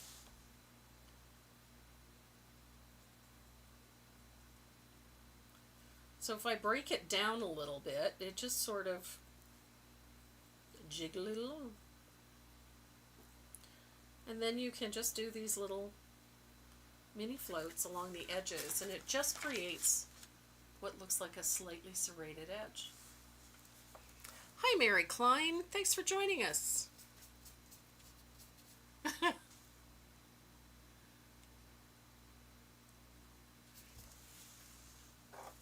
Now I'm going to do the same thing to these two little leaves over here.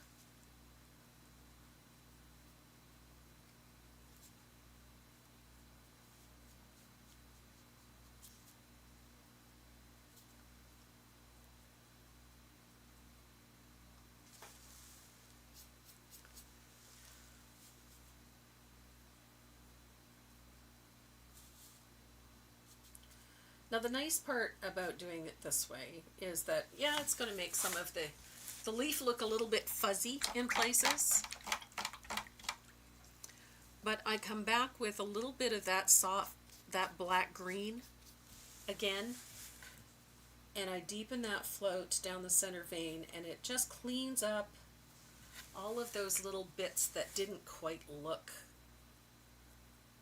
as good as you would like them to. So you just go through and deepen up all of the floats that you did the first time under the flower. Make sure that you overlap some of those lighter greens, and then go down the center vein, and you end up with these nice soft leaves.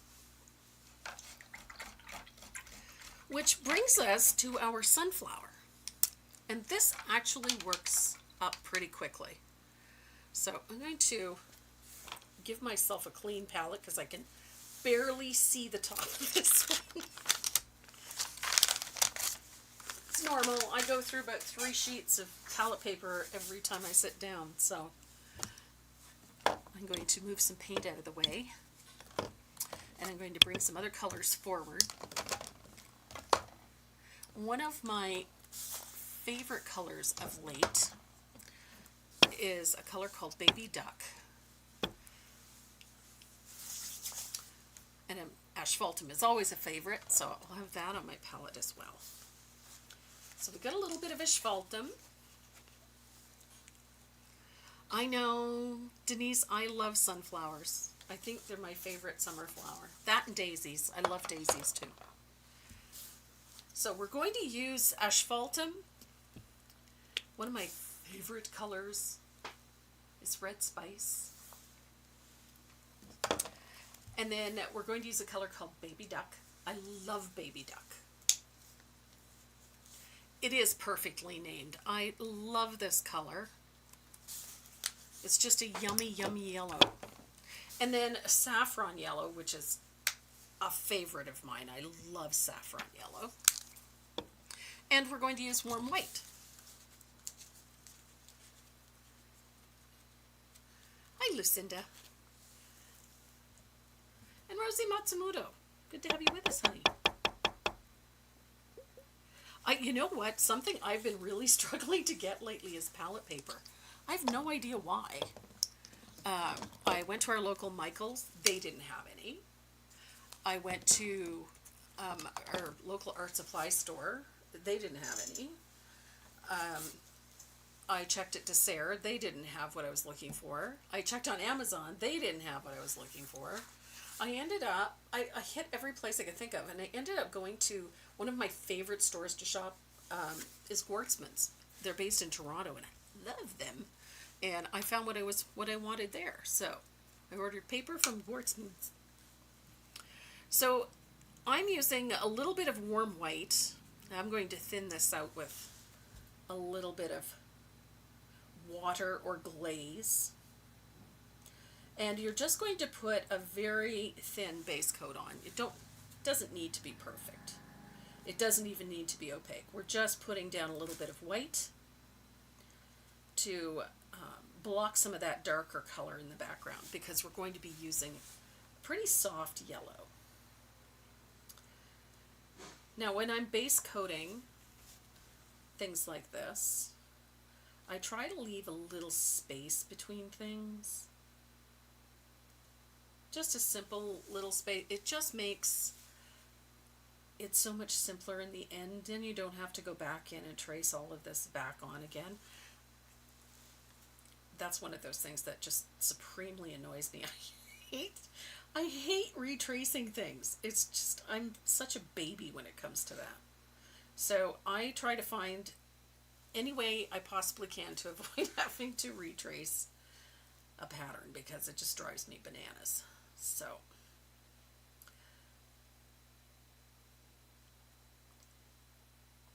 So here we are.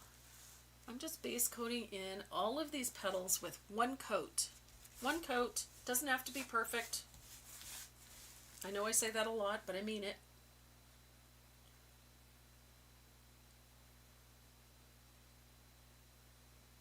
There we are. And this one is not super neat and tidy either, because we're going to be putting on yellow, so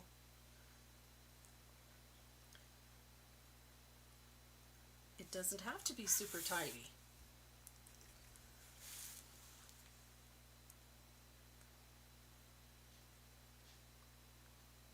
There we are.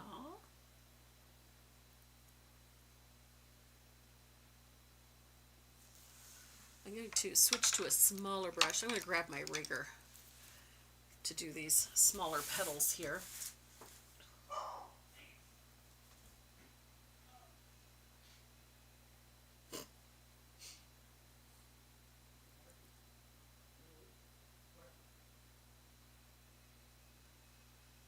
There we are.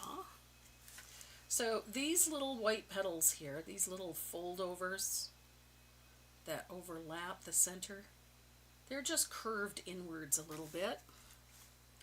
And you want to make sure that you keep that curve, or something to remind you that it's got a curve, so they don't end up flat. So there we go. And again, don't have to make them perfect, but I'm going to get a little of that white in there. So there we go. Now the inside is white as well. There we are. Okay. Neatness doesn't count. Perfection is to be avoided at all costs. My base coat brush, I usually use a round, sometimes a filbert, and for small areas I use my rigger. Yep, Sandy has the great palette paper. I try to order in Canada because the duties getting it across the border are just ridiculous.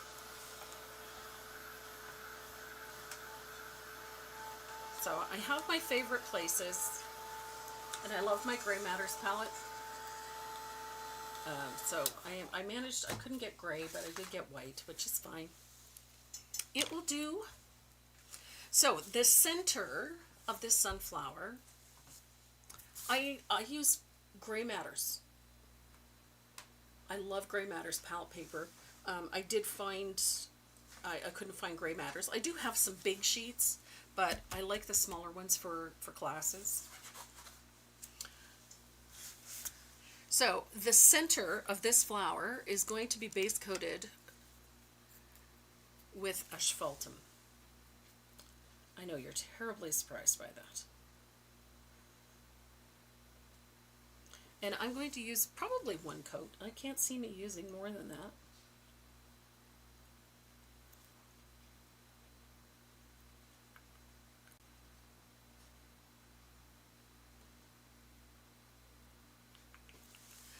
Asphaltum for the center.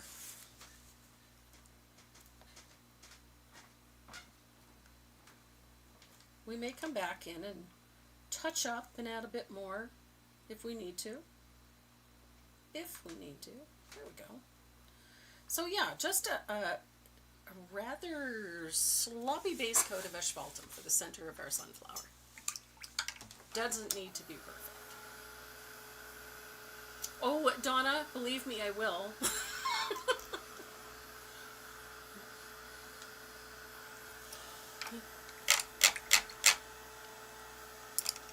There.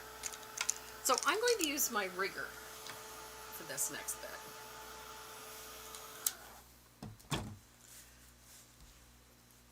So I'm using Baby Duck. I love this color. It's just such a yummy yellow. And I'm using a number 2 rigger to base coat with, because I want to pull the brush strokes all in one direction from the point right down to the center, so that all the brush marks all go in one direction only and follow the shape of the petal. Right back to that.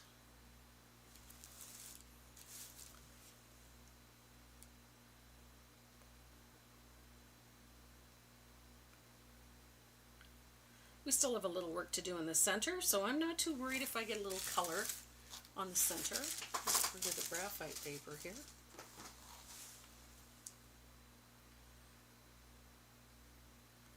But at this point, I want these petals to be nice and smooth. You know, clean edges. They don't have to be perfect, but I want them to be clean.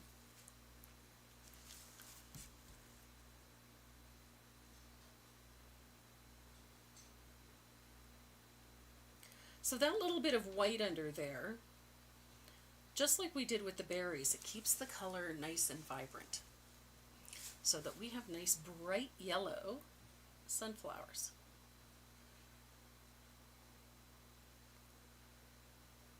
And we have nice rich color, because we kind of want these flowers to pop a little bit, you know.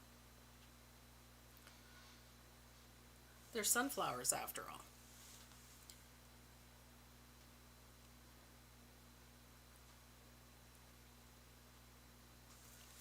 So pretty. This Baby Duck color has been a long time coming. The last time they put out a really nice yellow was when they made Sunny Day, which is a beautiful yellow, but it's a little more sunny than Baby Duck.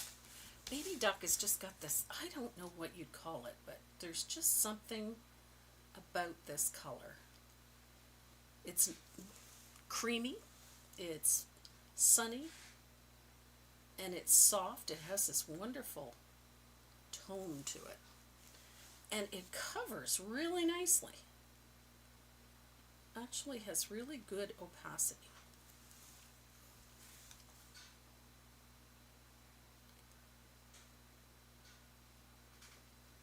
And it's good for so many things, but I gotta tell you, Sunny Day and Baby Duck are the best for sunflowers.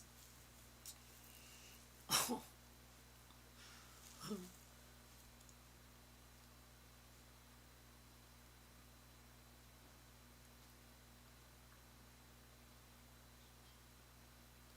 There we are.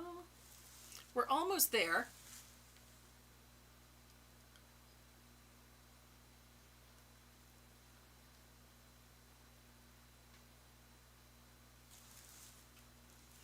Just a couple more petals to go.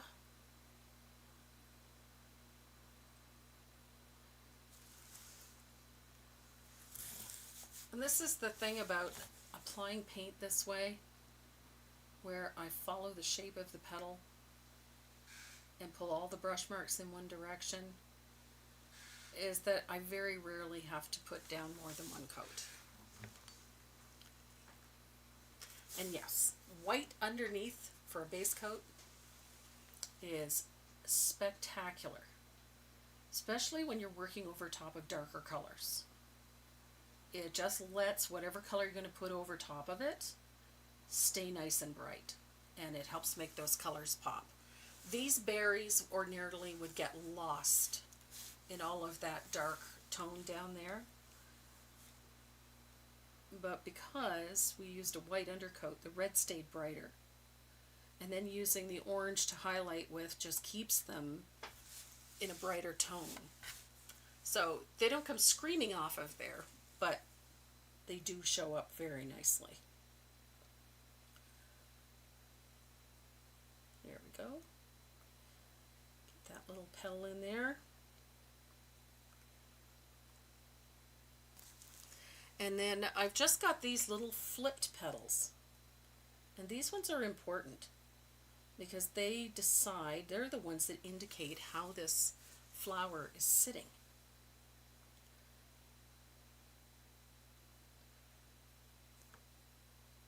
So they're an important part of this. There's our petal. And they help create a little dimension as well, so that these flowers don't look, or these petals don't look completely flat.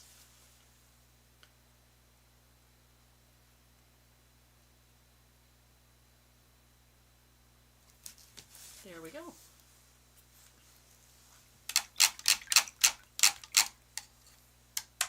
Oh, Linda, I know what you mean. I love my riggers.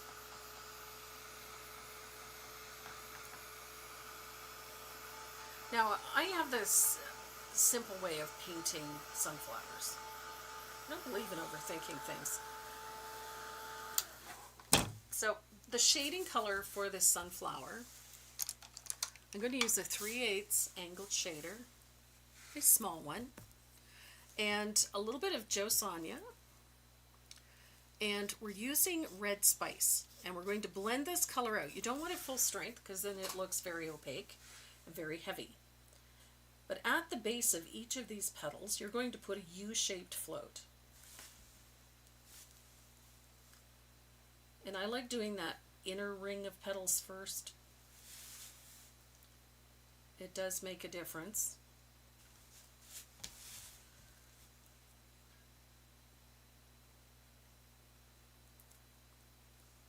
Just like that. It's a little U-shaped float right at the base of the petals, like so.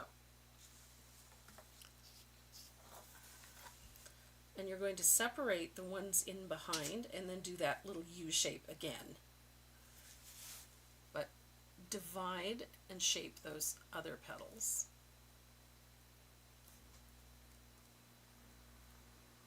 Like so.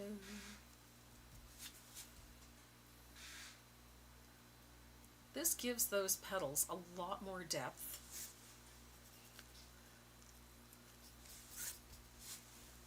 And we've got two of them here, so I've got one here, and then I've got another one here.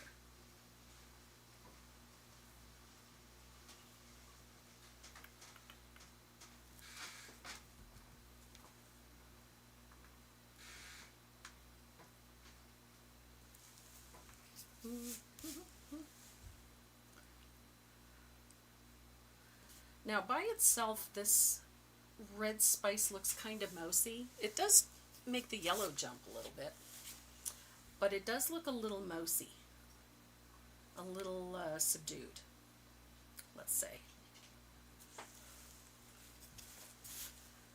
And I've got another one here.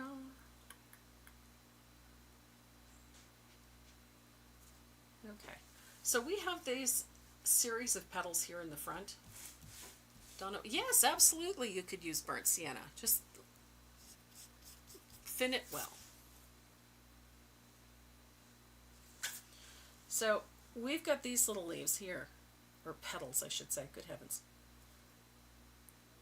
And you're going to put a little curved float down the center vein of that petal, just like that.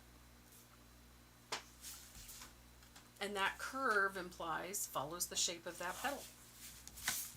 And I'm going to do the same thing to this one. Color needs a little shadow down here. And then this one has that little float that way out to the point, and then inside. Qu'est-ce que c'est? Amazon? Oh, that's for maize. That's for maize? Yep. Can I open it? Yep.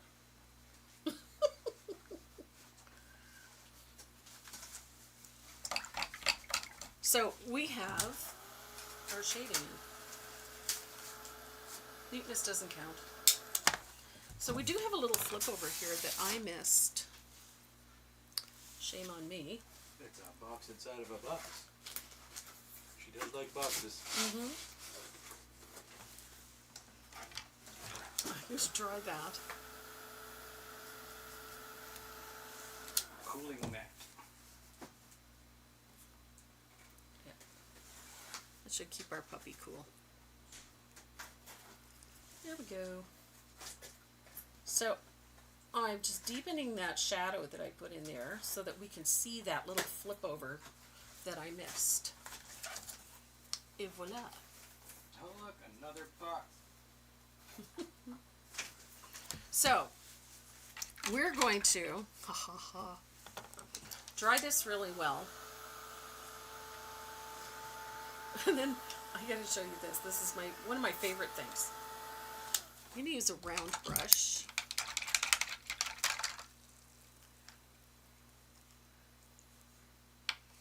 And this right here is saffron yellow. So this looks a little mousy, and the yellow is a little subdued. That's okay. I'm going to take a little bit of thinned saffron yellow, and we're going to put that yellow right over top of everything. Look what happens to those petals. That saffron yellow fires up that red spice, turns it into this rich orange, and turns our soft baby duck into a brilliant sunny yellow. We'd be there for a month of Sundays trying to base coat our flower this color because it is fully transparent. Oh, cool.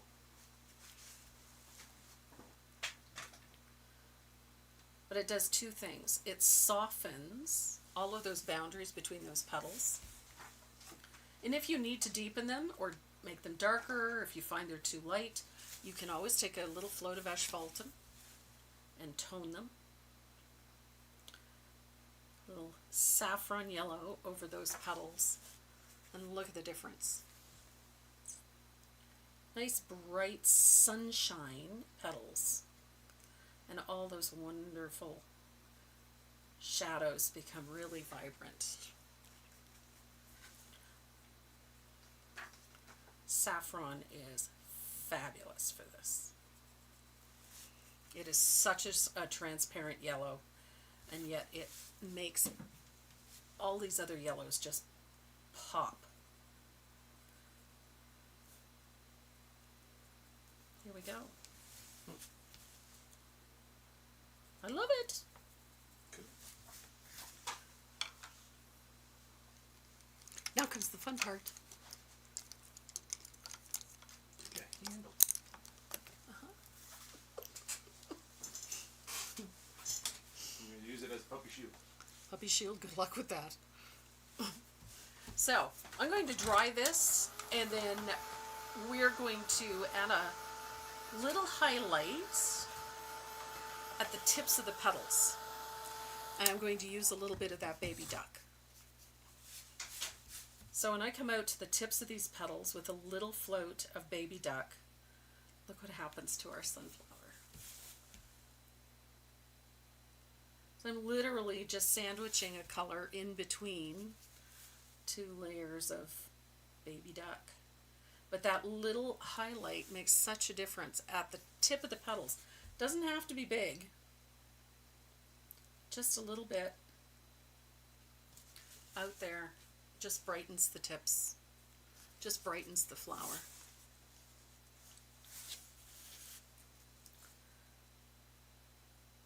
And it's just opaque enough that it softens the overall look of the flower. So you don't have this really flat look. It doesn't look muted, it just looks delicate.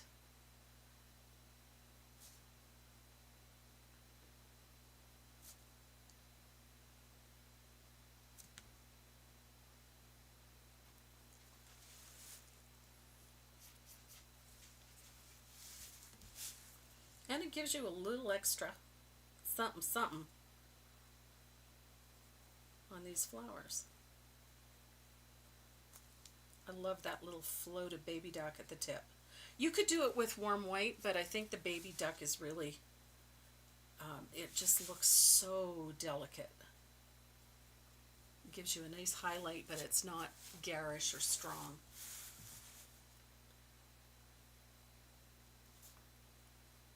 And it makes all of those other colors look so soft. Especially if you let them overlap. Okay. Now I know I've got a deer foot here somewhere. There it is. There it was. Gone. So I've got a little bit of soft black. I'm going to finish the center of this flower.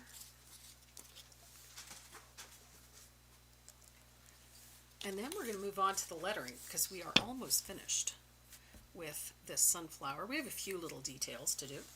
So I'm going to shade the bottom of this center with a little bit of soft black. Just like that. And then I'm going to put a little in the center just to form a little bowl, like so. It's just a little half circle in there. And then I'm going to use a deer foot, a little asphaltum, and a little bit of margarita to put a highlight on the center. And then we'll be ready for all of the final details. So I'm picking up a little bit of asphaltum on the deer foot and just stipple it a little bit. And then just on the tip of the brush, I'm going to pick up a little bit of margarita green. And we have two areas that we need to use this color. We've got the bottom of that little lip right there, and then we have the top lip. So I'm just going to stipple lightly across the top, like so.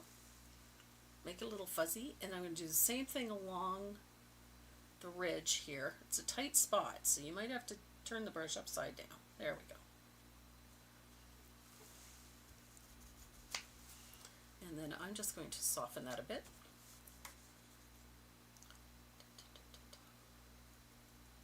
There we go. So we've got a little bit of texture all the way around. I think I should have used a smaller deer foot. And then I'm going to use a little bit of warm white. Just a few little dip dots on the top edge and a few little dip dots on the bottom edge. Bring them around so they sort of join, and then do the same thing with a little bit of baby duck. Just a few, doesn't have to be much. Et voila. You can go off the edge, put some out on the petals too. Little sunflower. And now I need my liner. I'm going to use, I've got a 15-aught, a 10-aught, sorry. No, this is a 0. Pick a liner. So I'm going to use a little bit of that baby duck, a little bit of warm white, just to make it about 1 shade lighter in value. That's about all I need. Just a little bit. And then I'm going to thin that out till it's about like milk. And then you're going to come to the edge of those petals right there.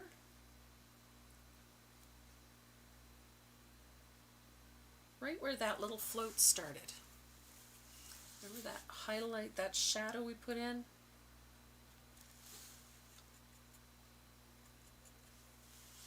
Right here on either side.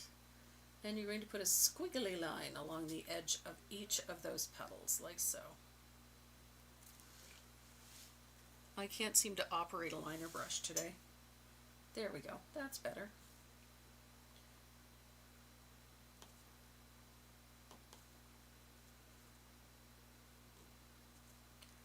Kind of like the idea of, you know, coming to a point or a squiggly little curlicue at the end. I don't like a hard edge. And I think that's why I prefer that sort of scribbly line around the edge of it. And if you start that stroke right at the edge of the petal, it does give it a nice, soft, delicate look. So right there.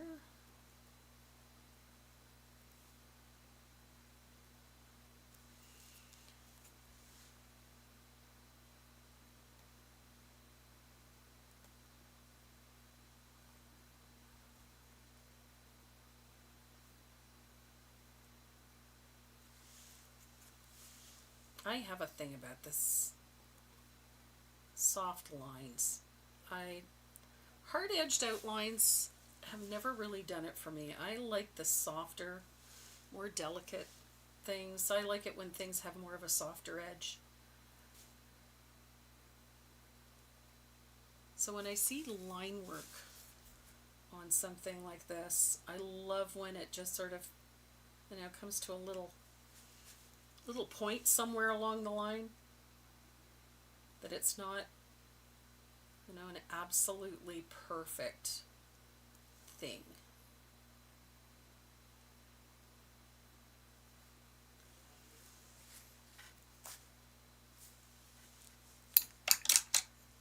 And then I'm going to do the same thing with the margarita.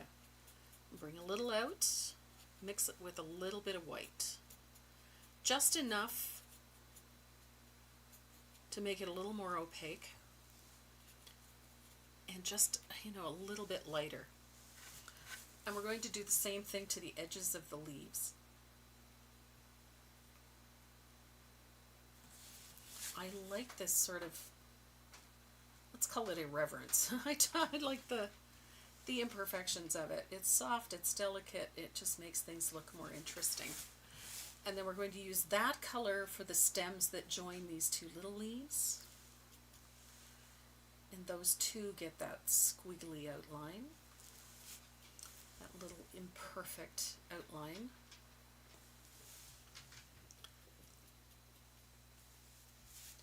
And don't forget our curlicue. There's one there.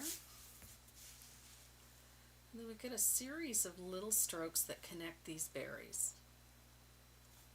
And they're just little lines. They're nothing too solid, because that would be boring. And as I said, I think what makes a lot of these things appealing is those imperfections. And then, of course, our pumpkin needs one. So I'm going to start mine about halfway down and wrap around.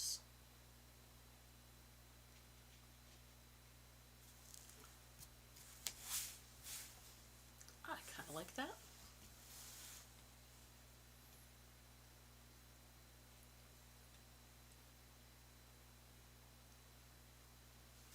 There we are.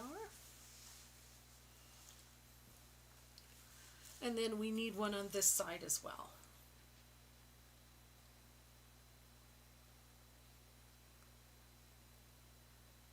There we go.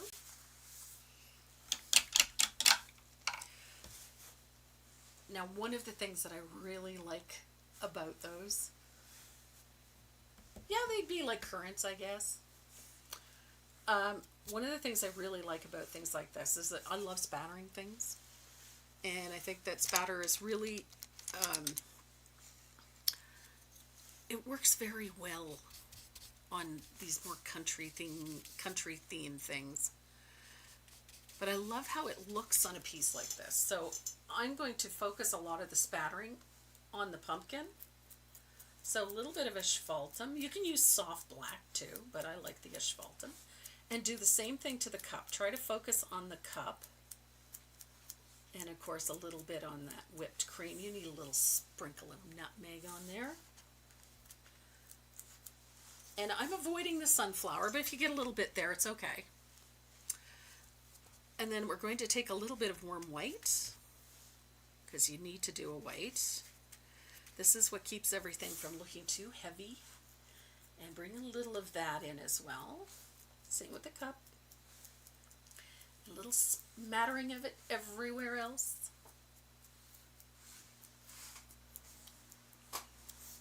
And if you want, you can do a little bit of lamp black too. So I'm going to dry this really well, and then we're going to talk about the lettering.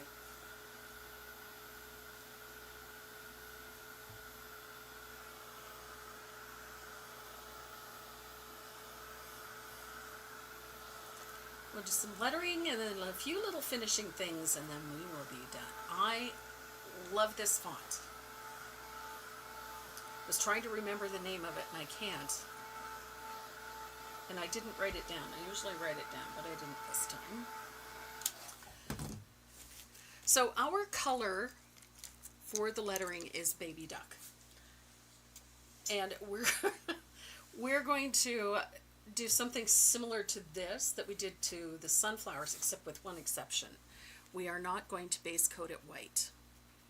I'm going to use baby duck straight out of the bottle and a number 2 rigger. Now in the photos, I thought this was so funny.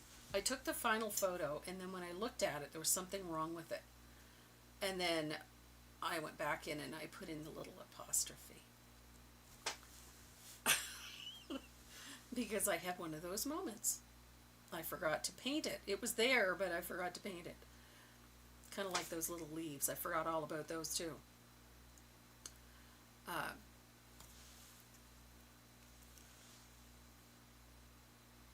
So then I had to bring it back over to the painting table and paint the apostrophe in.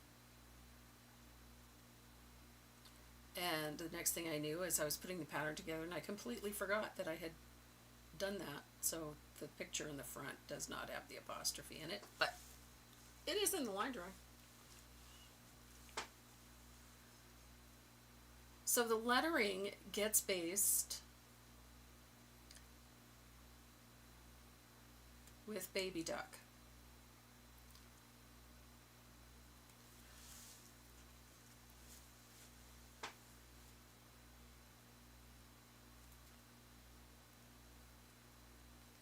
Such a great color, this baby duck.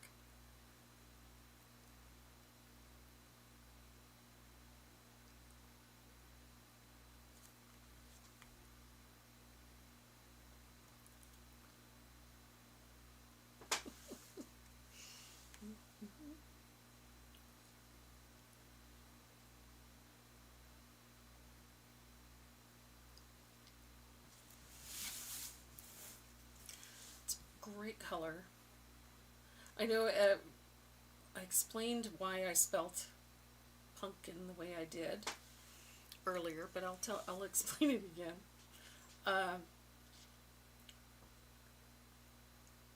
Our daughter, Dominique, her nickname is Pumpkin, just as it's spelled, right there, Pumpkin.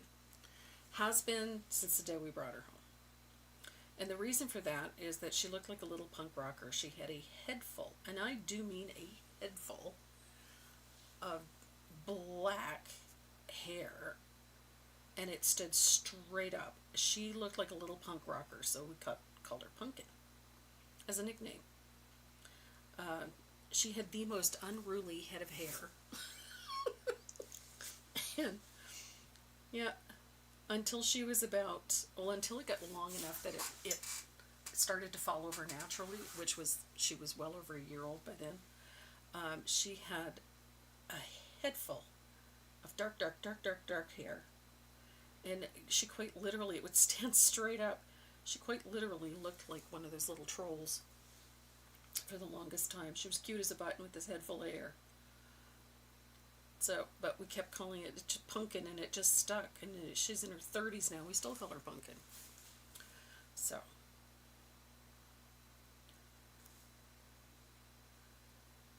it was just a play on her nickname, Pumpkin. I kind of like the absurdities.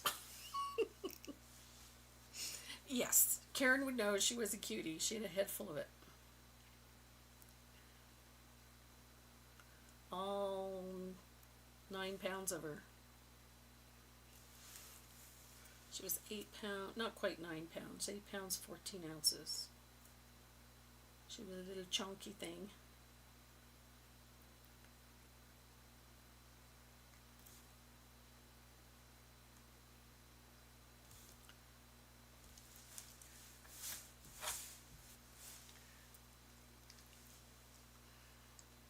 Yeah, Dominic has curly hair too.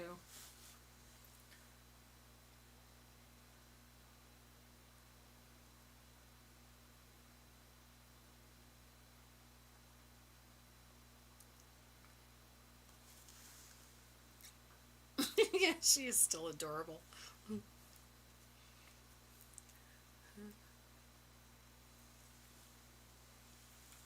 This is a fun piece. This lettering is very forgiving.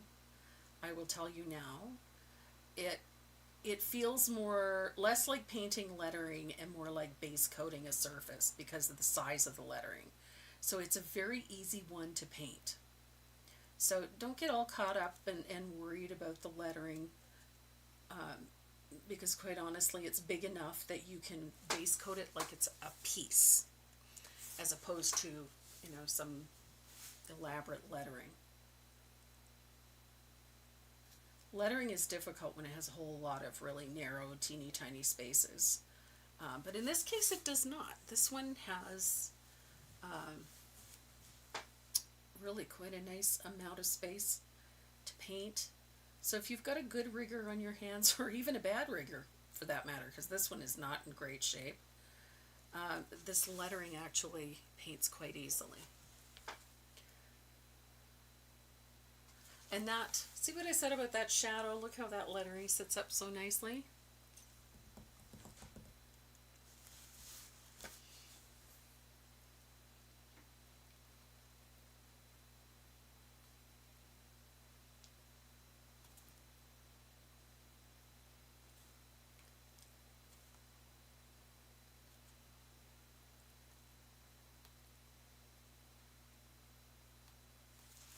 Here we are.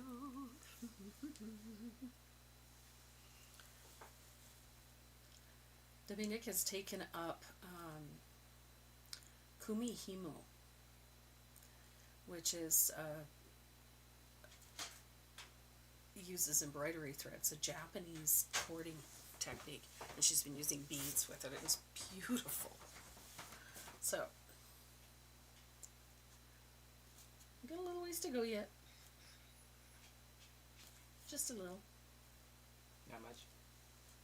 Now we're just going to be shading and highlighting the lettering soon.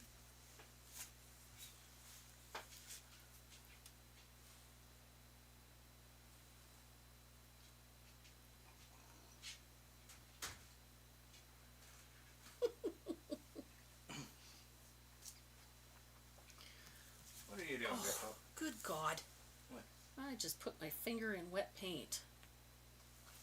Is it tasty? No, it is not. Okay, you're going to see how I fix this. I'm using a Mezzaluna brush to scrub away the boo-boo I just made.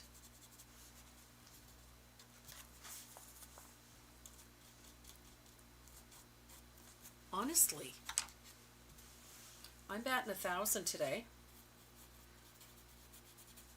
So now you know. I have days where I can screw up the Lord's Prayer. Today apparently is one of them. Okay, I'm going to dry that real quick.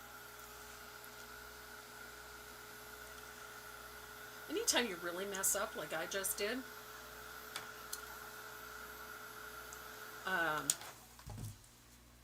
just take a stiffer brush, as in this case I just used a Mezzaluna, to remove the blob, so to speak, and then dry it and then come back in with a little bit of that paint and it fixes it up. I constantly, like I've said this 1,000 times, if there is any way that I can possibly get my fingers in wet paint, I can guarantee you I'm going to.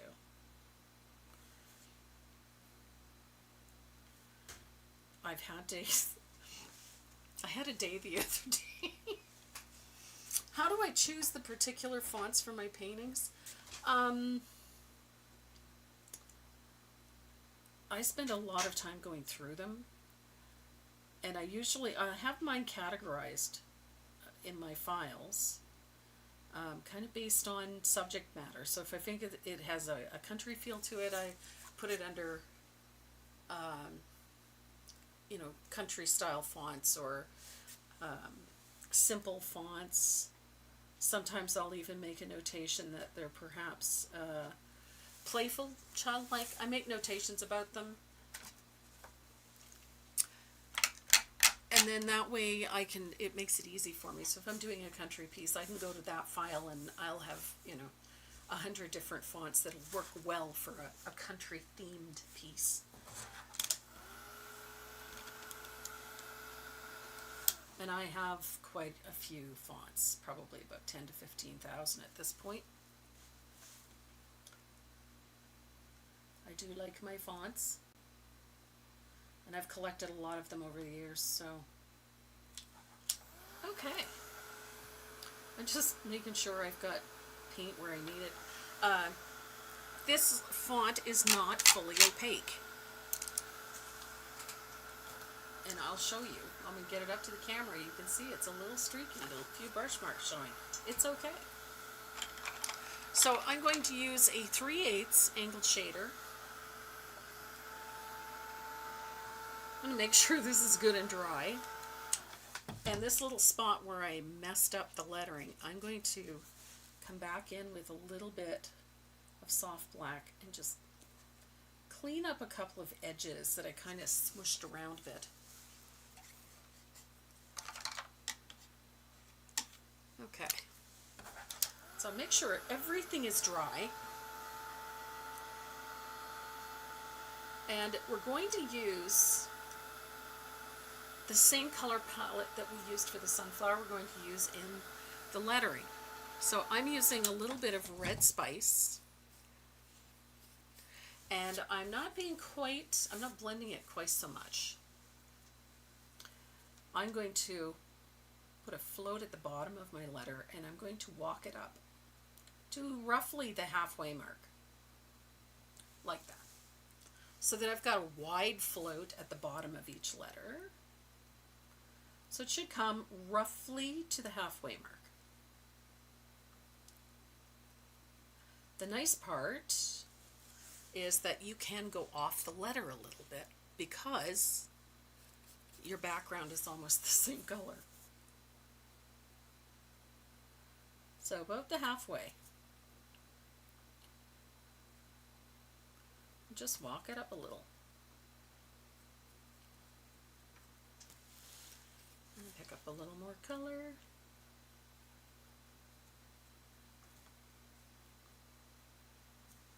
And even though it's not at the bottom of the letter, I like to do that little float at the bottom of that dot.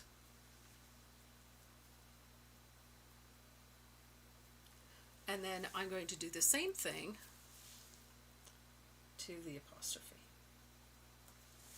So it all has a nice little float at the bottom. And I'm going to do the same thing for spice.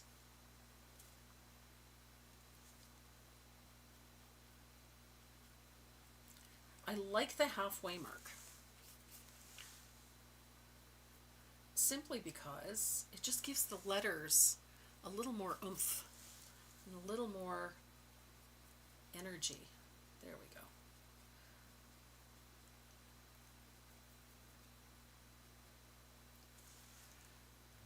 Now you can finish this off with that float.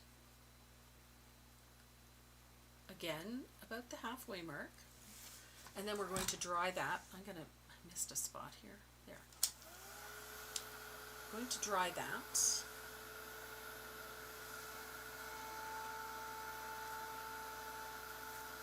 And then you'll decide whether or not you want it a little deeper. I do. This is red spice, yes.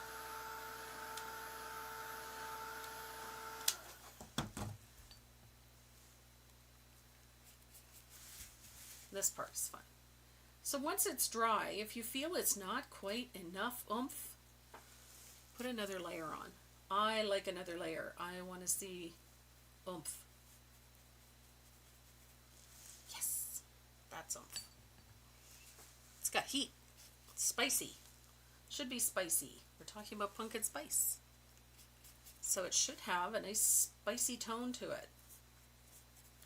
Look at that. And it gives this lettering a little shape. Nice. So we're going to dry that, and then we're going to come back in with some saffron yellow. And do the same thing to this lettering that we did to the sunflower.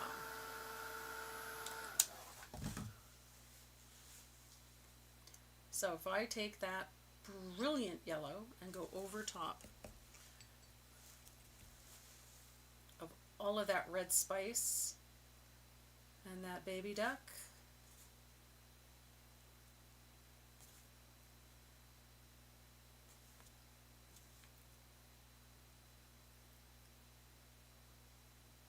look at all that wonderful heat we get on that yellow.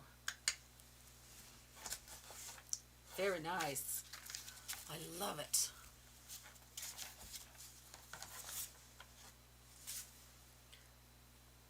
So saffron yellow right over top of that red spice. It makes it a deep orange. Oops.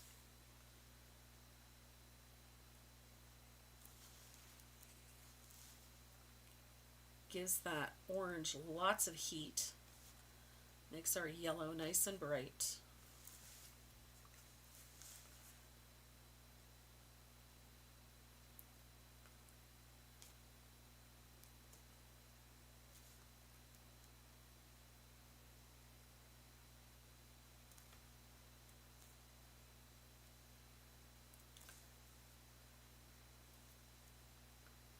Just a little wash.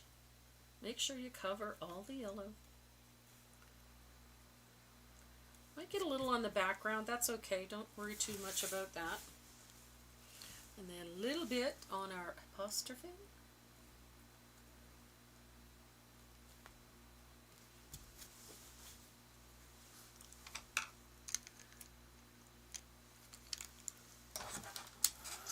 And now we need some highlights on this. I want to make these letters bright. So I'm going to grab some warm white.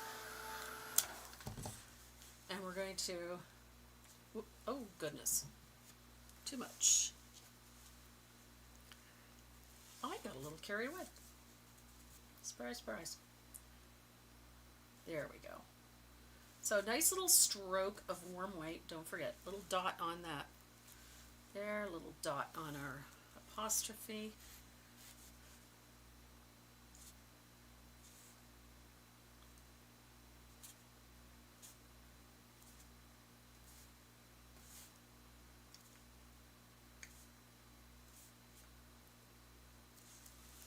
That little stroke of warm white just makes that lettering off the surface. So, little stroke here and here.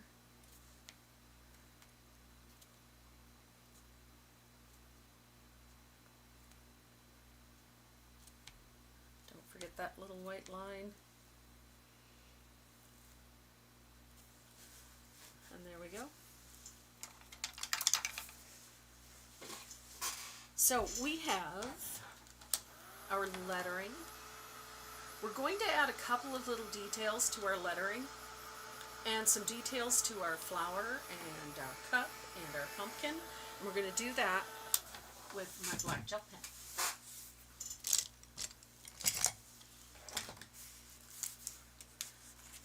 So on the lettering, on that inside edge to the right, right on top of that dark shadow, you're going to put a thin, fine line of the black ink. Just a thin one, doesn't have to be anything spectacular, but in the same places that you put the shadows, you're going to put that line. And what it does is it's such a fine line, but that lettering literally sits up because it's got a very stark definition in one spot, and that's all it really needs.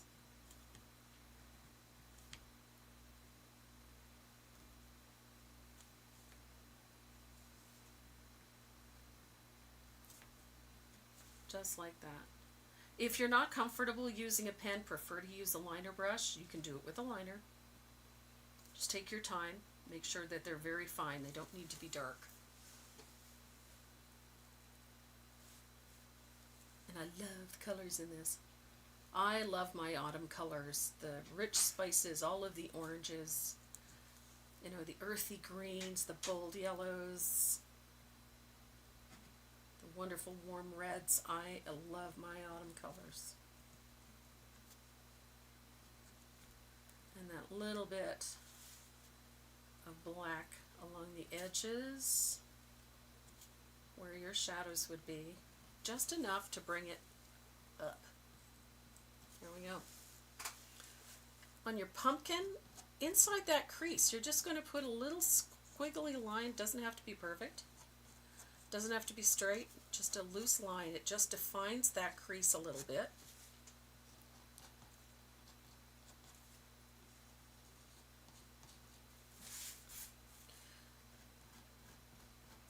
I'm always tempted to make it look like stitches.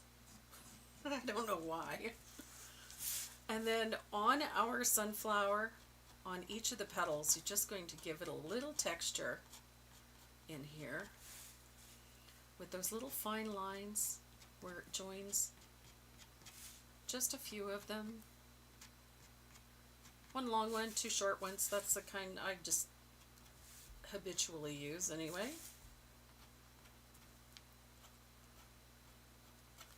And it just gives the sunflower a little texture. And then you can use that squiggly line around the center as well. Doesn't have to be anything fancy, but I love the texture. Do the same thing to the cup. If you feel it needs it, deepen it in a few places, detail it, put the line down one side. Et voila. And then last but not least,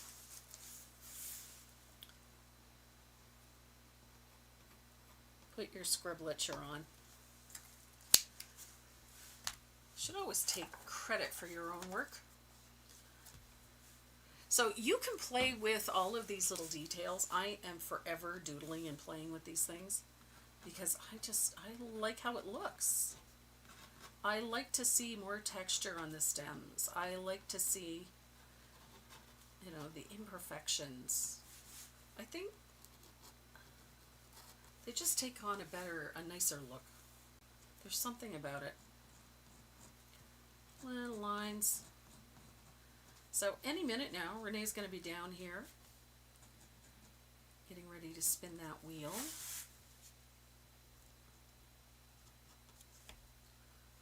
Look at that. So you can have oodles of fun getting ready for this, doing this. I can get totally carried away with this.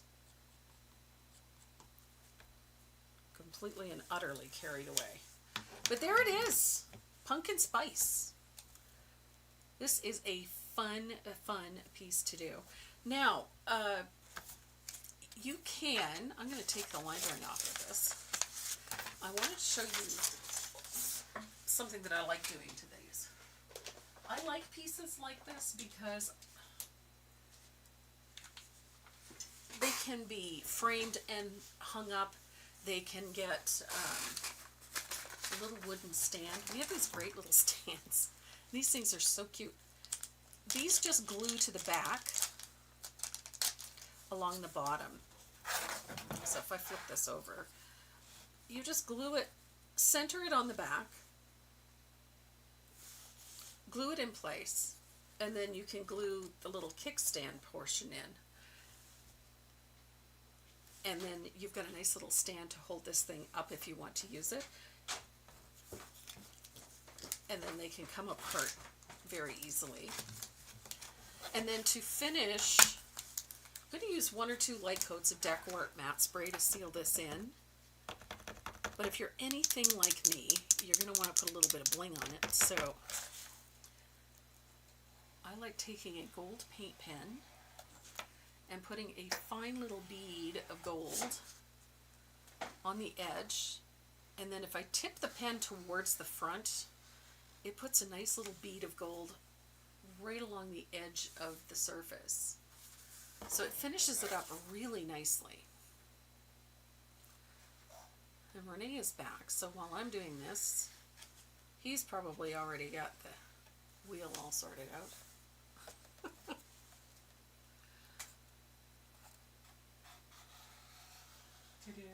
Ta-da! So there we go. Nicely finished edge. And I lost the cap. I'm always chasing the cap on this thing. There.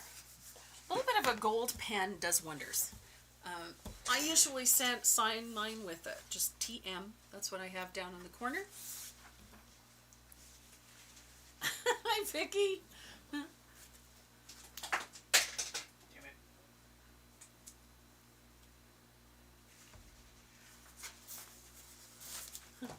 So these are, I love these little stands. They're handy.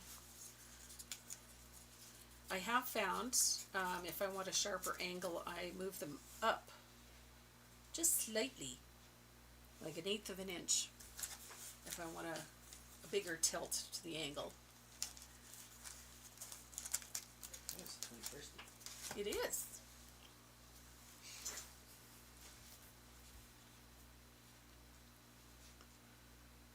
Oh, we're still top down. We need price time, right? Price time. There we go. So it's price time. Again, I'll let you know. Holy smokes, that thing is packed today. Yes, ma'am. Good grief. So, oh my God, I can't even read that. 213 names. Nice. So there's 213 names on that wheel. We have 5 giveaways today to mark our 5th anniversary. So the prize, I'll just reiterate, we have Derwent graphite pencils, beautiful set, 9 pencil set in a metal tin. And along with that is one of our Create bags. Of course, it has some of my favorite Tombow goodies in there, and some brushes, and some other stuff from both Renee and I. So nice little one in there. We also have stamp set, my favorite, my grunge set. They're no longer made. They're very difficult to find. And as luck would have it, I had one to give away. So we have a grunge set of stamps and the Create bag with the Tombow and the Dynasty brushes and all that good stuff. And we also have a set of my favorite charcoal pencils. It's a 12 pencil set, and including the colored charcoal. So they're fabulous. Those are from Color. And beautiful, beautiful charcoal pencils, really nice to work with. And of course we have, again, nice little Create bag. And then we have 2 sets of my new, oh my God, I can't remember the word, sashiko stencils. So it's a full set. So there's a 6 stencil set in there, plus a Create bag with a bunch of goodies in it. So we have 2 of those to give away. So if you guys are ready, Renee's going to hit the button.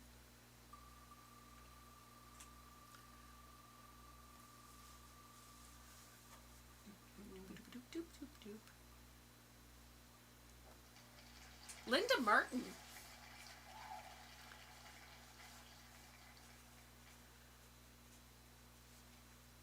Linda Martin. Go for it. Spin again. Cross your body, Deb.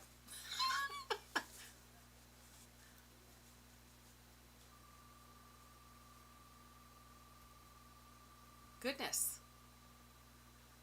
And the next one is Pat Rowe.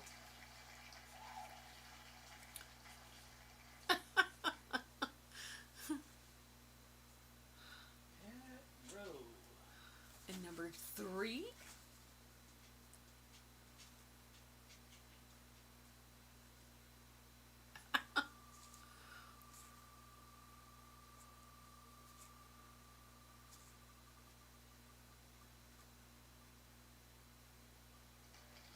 Linda Rodenberg.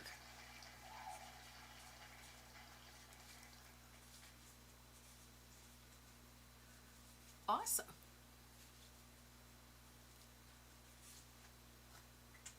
Linda Rodenberg. And number 4.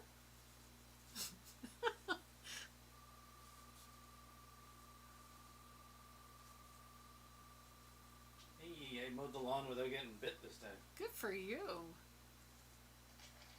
Linda Grass. Awesome. Holy Lindas. Linda's going to be doing a little happy dance.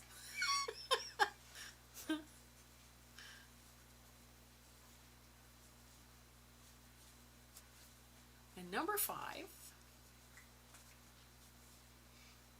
And the last one.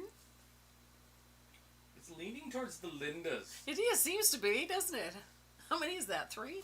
That's 3 Lindas. 3 Lindas. There's a lot of Lindas. There's lots of Lindas. And if it's another Linda. Oh, no, it's Lillian.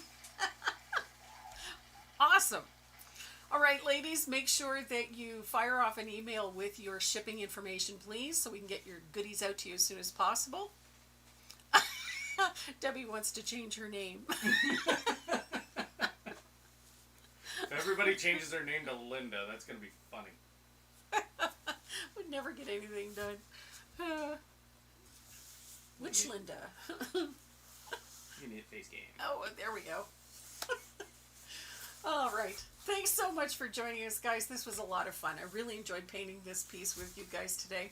And thank you so much for supporting this channel and for the Facebook Tracy Morrow Live. We greatly appreciate it. And it has been a really fun 5 years, and we're kind of hoping for another 5. So stick with us. We'll be back next Saturday. We're going to be doing a summer watermelon piece next Saturday. So join us 12 noon Eastern Standard Time right here on Facebook on Tracy Morrow Live and on my YouTube channel at Tracy Morrow Design.